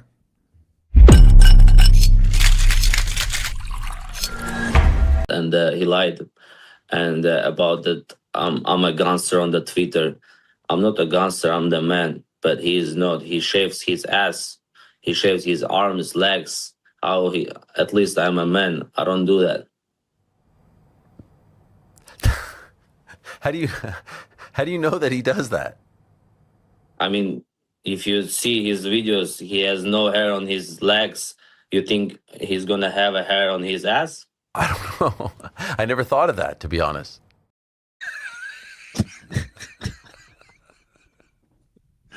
Bro, this is what I mean about the state of media coverage getting dumber. Do you know what I mean? Don't get me wrong. I'm not above this. I find this fucking hilarious. But this is what I mean, Oscar, about the substitute from something else to this. Oscar, do you shave your ass? I don't know. I have done on occasion, very, very bored, but it always grows back itchier. And I do think, you know, I can be sure of this. If you approached Arman Tsarukyan's rear end with a razor, he would be very upset about it. I have no doubt that to Arman, shaving your ass is the sign of being a fucking loser. But it's good to know that we went from Dominic Cruz and TJ Dillashaw breaking each other down in the media to you're retarded and you shave your ass. It's good. It's a good way of going with the sport's at. What do you make of this Arman Ilia back and forth? Like, do you think it will materialize into something? Because to me, Arman versus Ilia is easily one of the best fights you can make in MMA, and then within a weight class, champion versus a contender is maybe the best one you can make in all of MMA. That's a little bit debatable, but that's my personal opinion. But I mean, I just can never tell how close we are. Even I know White House is on the horizon with the title unification, but so what? What does that even mean? It just feels to me, and again, you don't know, you don't speak to these people. It just feels to me like Ilia feels like he's going on to bigger and better things in an Islam welterweight fight, right? And so I think he looks at Arman as like a stagnant move or a sideways move rather than a move up. So I just don't think Ilia is very enthusiastic about it. And then I think, and again, like everyone, like Dana's always saying, oh, there's other stuff for Arman. I get why people don't believe Dana, but then when Arman is like getting kicked off planes and fucking trying to murder Uriah Faber, you do understand a little bit why they might not want to belt on the guy. You know what I mean? There is always something. So I kind of just feel like it's close, but so far, you know, it just feels like it's there. It's in the news, but it's not. There's no substance to it. It's weird that you've got this number one contender and you can't tell if and not just the number one contender, but at least like. In theory, there's good reason to believe that if not Arman Tsuyukin will win outright, although you could believe that too, but that he would at least give Ilia a run for his money, right? It would be a competitive. We think it would be a competitive bout, and yet it doesn't feel like we're necessarily inching towards that result. However, I don't think we have a graphic to this effect, but I saw someone else point this out, like a long time, not a long time ago, but like maybe a year or two ago. Paddy Pimblett had way more Instagram followers than Arman, and now Arman has surged to the point where I think Paddy still has a little bit more, but just barely. Arman has really made a huge difference. So, like, is it really just the disconnect between, like, is the only thing Arman's behavior? That's really, like, that's the only thing? Otherwise, we'd be getting this? Is that the idea? Again, I don't know, because I'm like, there could be back deal negotiations and stuff like that, but like, you know. And I'm not saying this because I'm biased or whatever, but like fucking headbutting Dan at the weigh-ins was not like the smartest move in the world. Fucking stupid. Yeah. And I feel like, reading between the lines, I feel like every time they're about to forgive him, he does something fucking else. You know what I mean? And like Dana's the guy who's like, you know, you keep proving once you prove who you are to me, I know who you are. It's like, well, dude, Arman does keep doing dumb shit, you know? So yeah, I just don't feel like it. I feel like this is my prediction, so I have it in the future if it ever happens. I feel like Ilia will beat Justin Gaethje, vacate the belt, move up to welterweight, and then Arman will fight for the vacant belt against like Oliveira in a ring. Oh my god, I don't fucking dude. That's what's gonna happen, bro. Long Island. True or false? Ready? True or false? Okay, here we go. January 1, 2028 is the day. By that point, Ilia and Arman will have fought each other. True or false? True. Ooh, okay. Why do you have at least a little bit of confidence? That's a year and 8 months. That's a good amount of time. Year and 7 months, whatever. Because I feel like Ilia, let's say he gets past Justin, is going to move up, try and fight Islam. It's going to be a one-off at 170. He's going to come back down to 55. At that point, I'm thinking Arman might be interim champion. Yeah. And now you kind of have to do that fight. So I could see it happen. What do you make of the move to Miami for Ilia? I mean, I don't make much of it, really. Really? I mean, what you think he's going to go out partying? No, like what it does to make him better or more committed to the game.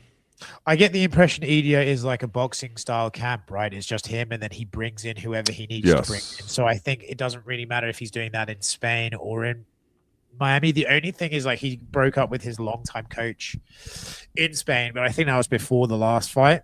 And so if Ilia and Ilia seems like a confident guy, but if Ilia has reached the point of his career where he's basically being his own coach, then I don't love that. You know, I would always prefer someone to have an external coach. But I mean, again, there's better training partners here. There's more structure here, infrastructure here for him to succeed in MMA, I would argue, especially in Miami. But yeah, I don't know how much I make of it, really. Last question on this. Did Dan ever tell you what he thinks would happen if Ilia fought Arman? No, Dan is not. He really rates Arman high, though. In fact, to the point where after he lost to Arman, he in the hospital was just like, that guy's fucking good. Like, no wonder I lost to him, you know? He has said many times he wants to see Arman fight Ilia, and he thinks it's kind of bullshit that Arman's not getting the shot, but he rates Arman very highly. Yeah, take it for what it is worth. All right, well, that, ladies and gentlemen, is what we're mixing up, presented by Cuervo. For every round, keep it fun, keep it Cuervo. However, the segment rolls on here for topic number 5. Chris Padilla's scoring overturn request from UFC 327 was denied by the Florida Commission. I don't know what the right answer is here, other than to say, Oscar, there's just never going to be a scenario where the commission's like, oh, you know what? Our bad. Right? No. It's just never going to happen. It's a complete waste of time. It's a complete waste of time. They stick by their own. They do like fuck, dude. They've like look at some of the Vegas judging decisions that have robbed fighters, and they fucking Bob Bennett used to stick by. What's her name? The one who fucked over Canelo. Like they will back their own no matter. Adelaide. That's it. Thank you. No, CJ Ross too, right? Yeah, all of them. Like they stick by their guys. If you were in that position, you would be glad that they did. It's just like a waste of time. It's more like a ceremonial thing to even appeal. All right, they're making me play this. Brian Ortega has broken his silence, if anyone cares, on his relationship with with Tracy Cortez. They're making me play this fucking video. Let's see it. The worst thing that can happen to a mom is to see her son with someone like that. And at that time, I thought she was just being a hater, right? And then as I started living that kind of life, she was like, son, you'll never be at peace. She goes, who that girl is, like, can she change? I hope she does. But who she is now, you'll never be at peace. And as life started happening, I was like, yeah, you're right. I was never at peace. Always like training camps were horrible. Like the Volkanovski fight, horrible. Arguing or just dumb nonsense over like 3-4 in the morning. And I was like, bro, this girl's like, and finally, yo, get out of here. Go back to Arizona, like leave. And she wouldn't leave. And I'm like, oh damn, this is crazy. And I think this is like the first time I'm kind of like saying anything about that, right? I've kind of always kept my mouth shut, but yeah, it just wasn't for me. And I think now, like guys like even Alex Pereira, like all these people, they're starting to realize that, like, okay, I put her on a pedestal and the world's like, oh my God. And then now that they're realizing who she is, they're like, oh, never mind. Sorry, do you have a revolver that I can eat? That'd be nice. I've dated Latina as well. I get it, Brian. I married one. Like, what are we talking? I had children with one. You know what I mean? Like, there's something, because obviously Brian's delivery is like, he's a very soft-spoken guy. There's something very funny to me, like he's giving a TED talk on a podcast, but it's about this. It just made me laugh real hard. Well, there's fucking Dominic Cruz over there looking like a prime Charlie Rose. Like, yes, indeed. Yeah. Can I tell you, like, I know that this shit eats up in the media cycle. I could not possibly give a fuck less. I really couldn't. I don't care either, but it is fun. I just like, it's too many people have podcasts, like it's just everyone gets a take. And then I'm actually surprised she hasn't replied already. Maybe she's on the way to his house. She's probably going to start her own podcast in order to respond. You know what I mean? Like, fuck me.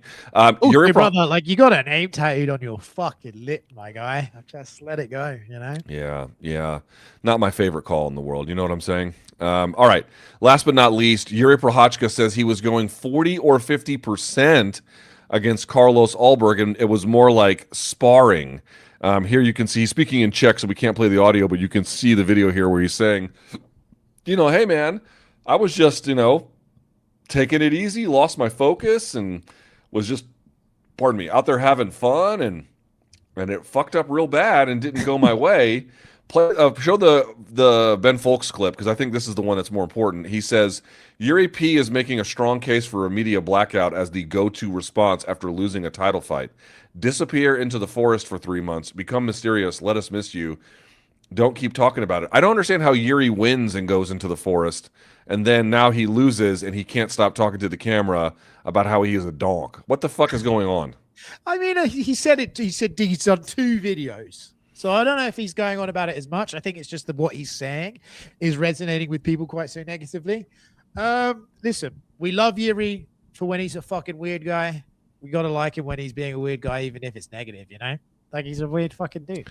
I do love Jiri, but it's like, does he have no one in his orbit who's like, hey, here's my idea. Don't do this. Yeah.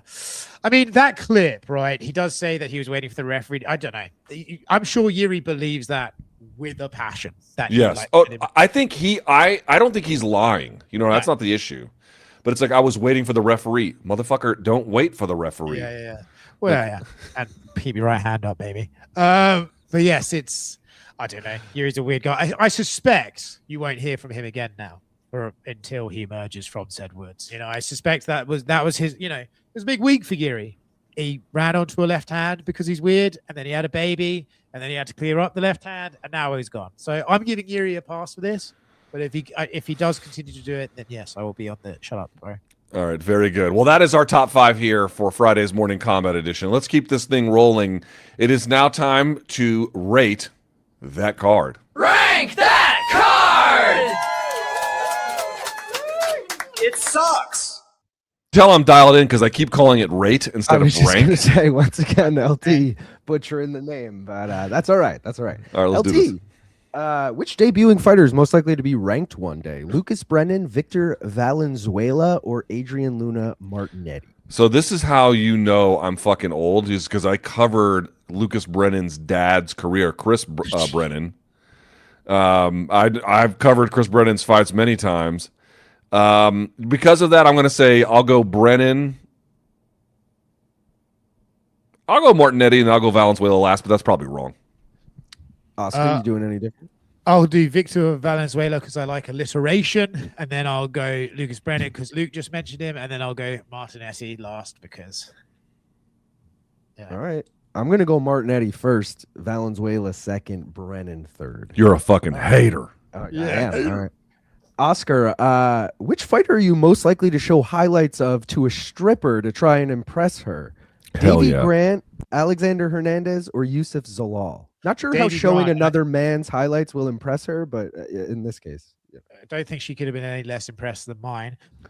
Davey Grant, because he once told me a story of how he, at his wedding day, got naked and leapt on his new father-in-law to fight him, completely naked at the ceremony. So for that applies to stripping.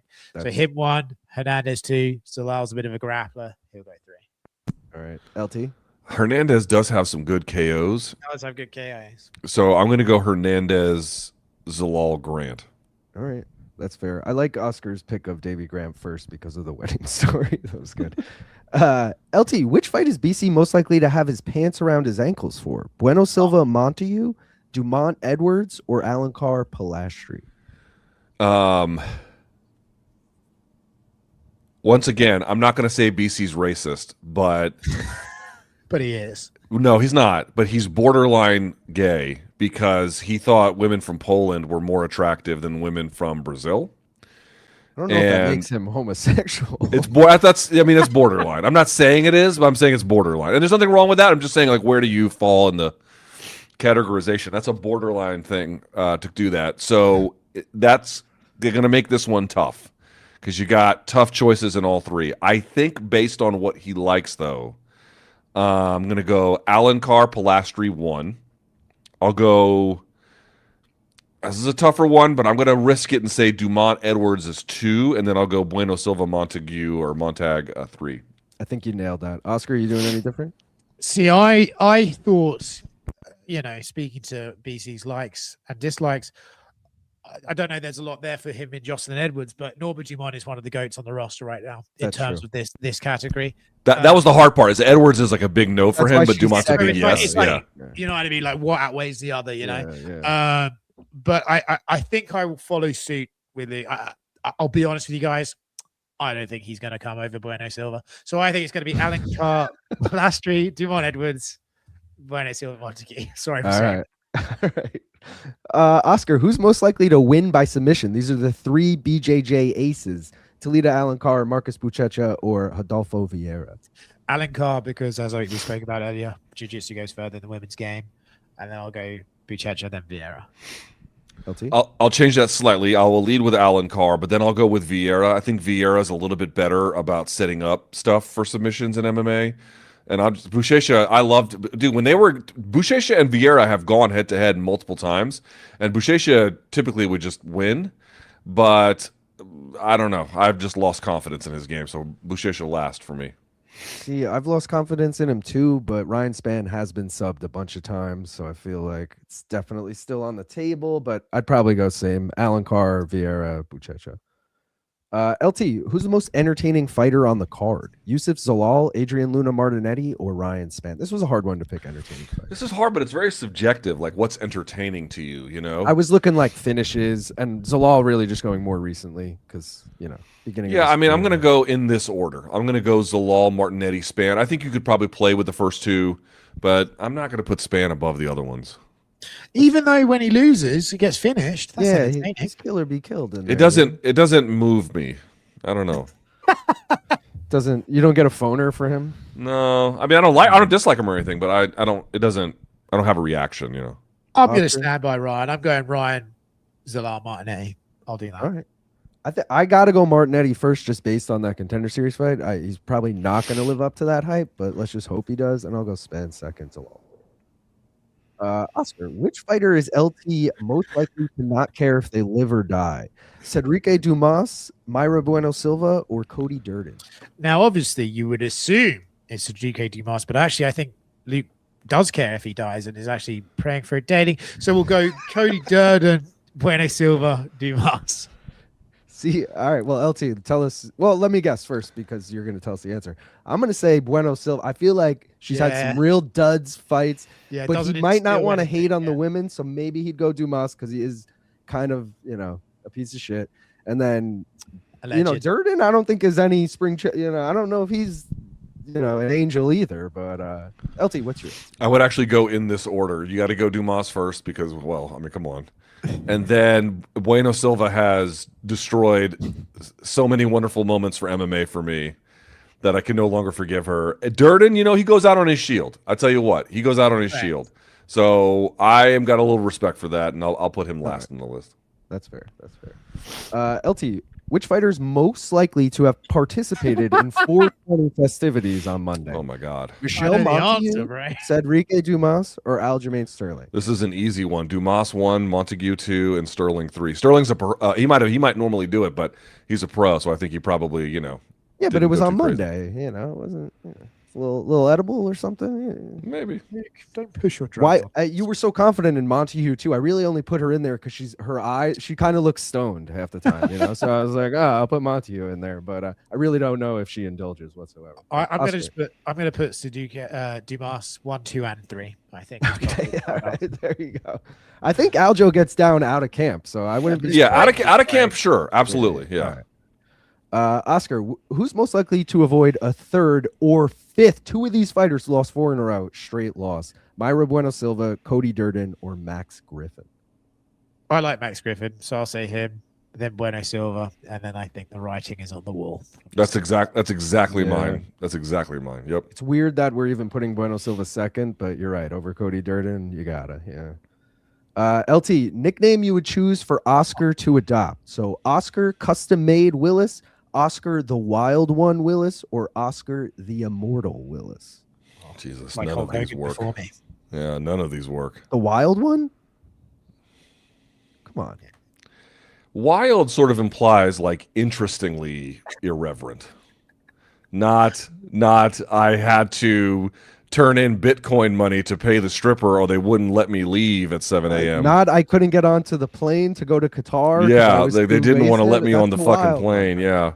That's also the Immortal. The amount of nights this man spent with fucking Craig Jones and Dan Hooker. Not to belabor this show too much, but actually just another one on a plane thing. I got upgraded to first class, and behind me in first class was a member of UFC PR, and I was going from Vegas to New York, 5-hour flight. And after 2 hours, I obviously don't remember this, the PR person said she heard the steward say to me, "Sir, that's your 13th whiskey," after 2 hours. And there was another one where I went from partying with Craig Jones to Miami and they couldn't wake me up and I got stretchered off the plane. That was another good one. Stretchered off the plane. Yeah, dude. They thought it was not a good That's time. the Immortal, Luke. He lived through nights. All right, Craig so Jones. then I'm going to go Immortal Wild One custom made. Yeah. Yeah. I mean, the thing is, I love to drink and I would keep drinking like that, except at 46, your body just doesn't let you anymore. Yeah, but I love to drink. I've got 2 years left and then it's like just not worth it. You got 12 years left to 46. Well, I'm going to die before then. That's true. That's true.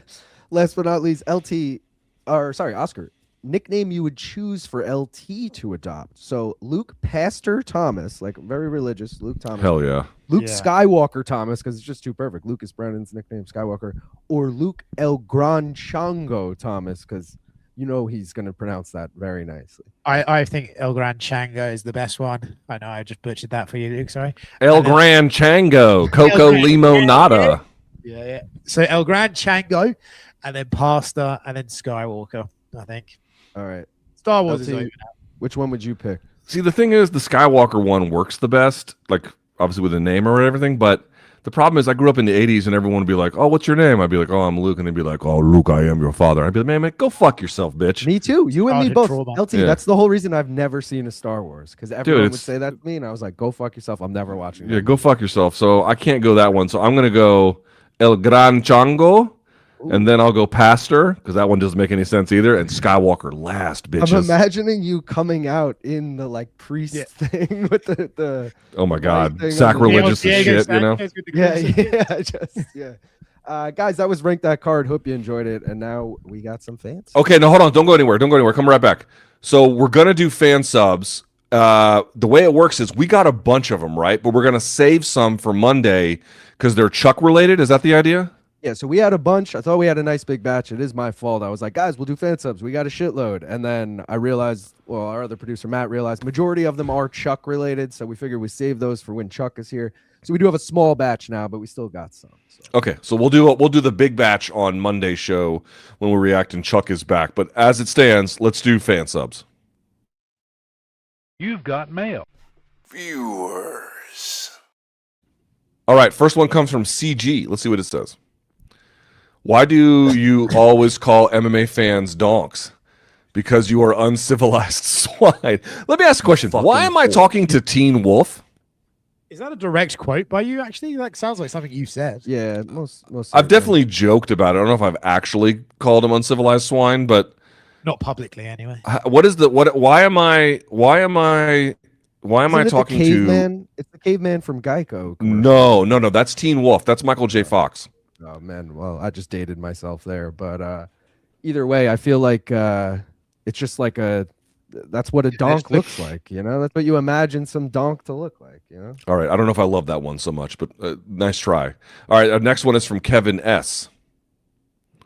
Rogan said 7 words to me. They should be obvious. Say I'm 5'8" or never come back. Okay. All right, that's pretty good. Did you see him behind the desk with Trump? Let me put that. I did, yeah. Laughing at Trump, like actually corpsing, was quite funny. Yeah, why is this thing fucking blurry? This fucking piece of shit camera. You say bad shit about Rogan, you're in trouble, bro. He's coming Apparently. through the speakers. There it is. Now it caught me. All right, let's go to our next one, which is from Josh. His 3 of them. Wow. Buddy, I had a breacher yesterday on the plane. Animal. You're this swine. I am. I mean, I'm just, it's total projection. You know, I'm like a fucking barn animal. All right, next. That's a great one. Luke, 551 seconds into his Angela White resume review. All right. It's us, yeah. I mean, the reality is people think I like Angela White because I made a bunch of jokes about her, but she's actually not even my type. But that is a funny meme. You love clarifying what kind of porn you like when we bring up Angela White. You're like, because all the memes are about her, and I'm like, I don't even watch her shit like that. She was at a bar down the street from my house, and my friend was there, and he texted me, and I probably broke every speed limit to get there. Did you talk to her? Yeah, I spoke to her. I don't want to say it went well, but yeah, I sure tried. Yeah, well, you know what? You miss 100% of the shots you don't take. I don't think I have a lot to offer her, if that makes sense. You know what I mean? Yeah. There's not much you can show her she hasn't seen. You know what I'm saying? Right. There is a story that will remain off camera. All right, very good. Yeah. We'll do that for the Patreon. All right, we got one more from him. Joseph A. Bank. Oh, my God. Okay, I don't know if there was blood necessarily. That seems a little strong, if I could be honest with you. Wow, today was gross. This was a gross episode. Holy shit. We're talking about guys shaving their ass and blood at Joseph A. Bank. This is... So you can come together. This is a lot. Of course, you can always send memes, or you can reach the show, morningkombat@gmail.com. Best meme all month gets a free signed poster. So keep those coming, and we'll reward the best of you at the end of this month. Oscar, where can folks get coverage for you? The Mac Life, as usual, or Oscar S. Willis on Instagram and Twitter. And yeah, just ticking along. I guess it's next week is Perth, which I'm not going to, thank God. Hey. Fuel is too expensive to fly now. And then we have Newark, which is probably the first big card of the year, the week after. Bro, my wife is a corporate event planner, right? That's what she does. She does big conventions, you know what I'm talking about? Like at the San Francisco Convention Center or whatever. Like that's what she does. Her work had her do one in Australia, and it's 2 years running. Understand this. They flew her out there for 2 days of work and then flew her back. And I'm like, you know, what? Like, what the fuck is that, bro? Yes. Listen, I've done a couple of 2 days to New Zealand as well. It's pretty grim, but I mean, like, just in terms of not even politically, bro, like to get to Perth, it's like 30 hours and $4,000 right now. Yeah. So that was a great way for me to avoid doing that. So I was quite happy about it. Can you get directs from Las Vegas to Auckland? No, you always go through San Fran or LA. Okay, yeah. We were in LA. My wife flew from LA to Sydney. Yeah. That's a long fucking flight. And then 2 days of work and then right back. They do directs from like New York to Sydney now, but that just is too long to be on a fucking plane. I think that's got to be what, 20-hour flight, something like 20 that? hours, yeah. Jesus Christ. I'm good. Yeah, no, I don't want any of that. We do have merch, though, morningkombat.shop, if you'd like to get involved. You still have about a week left on these, the MK Root Beer, the Donkin, the MK TV, and, of course, the Bout It Luke Baca poster. And, of course, as I mentioned, the best meme all month will get a free signed one. But you can buy these here up until April 30th at 11:59 p.m. Eastern Standard Time. Long Island, what you got going on this week for coverage, good sir? Well, first off, I want to say we never went over the results of the voting for our all. Oh, yes. Let's hear it. So just a reminder of the teams. LT, you came in first. 58% voted for you. Yeah, suck my balls. You came in second, 25%. And, you know, I admitted mine was the worst. 17% for me. You know, not the best week. Just because you got fucking Pereira and Ilia. That's why. You got the White House doubleheader. It is what it is. But this week I got prop quiz airing in roughly 20 minutes, 25 minutes. We got Jed Mishu taking on Dennis Scrota from Submission Radio. I can never say his last name. Scrotum. Yeah, Dennis Scrota. Yeah, there you go. And they'll be playing each other. Winner moves on in the bracket into the final four. So be on the lookout for that. And of course, I'm doing a full card watch along for UFC Vegas 116. And I know Oscar's going to text me tomorrow and be like, what the fuck are you doing with your life? Yeah. Straight up. You could have a family. Yeah, exactly. You could do stuff with your life. I'll be there. So be there or be square. Watching fights in a warehouse. I will not be covering the fights tomorrow, but it's because I'm going to be calling some other fights for XFC 54. Fun main event. Darkenbeck Ergashov taking on Sarek Shields. That's a fun one. And you can. How can you watch? If you have B in Sport, you can watch, or ppv.com. I think also if you're a member of the XFC YouTube channel, you can watch it there as well, although I'm not really sure. But you can catch me on that, and then I'll have some coverage from the UFC on Sunday, when I get back to DC. All right. Thank you guys so much for watching. Really appreciate it. Oscar, great work today, bud. We always love having you on the show. Enjoy the fights this weekend. All of you out there, enjoy the fights. Thank you guys so much for watching. We're out of here. So for Long Island, for Oscar, I'm LT. We'll catch you on Monday. And until then, may all of your gains be loyal. This weekend, I'll be doing the crack.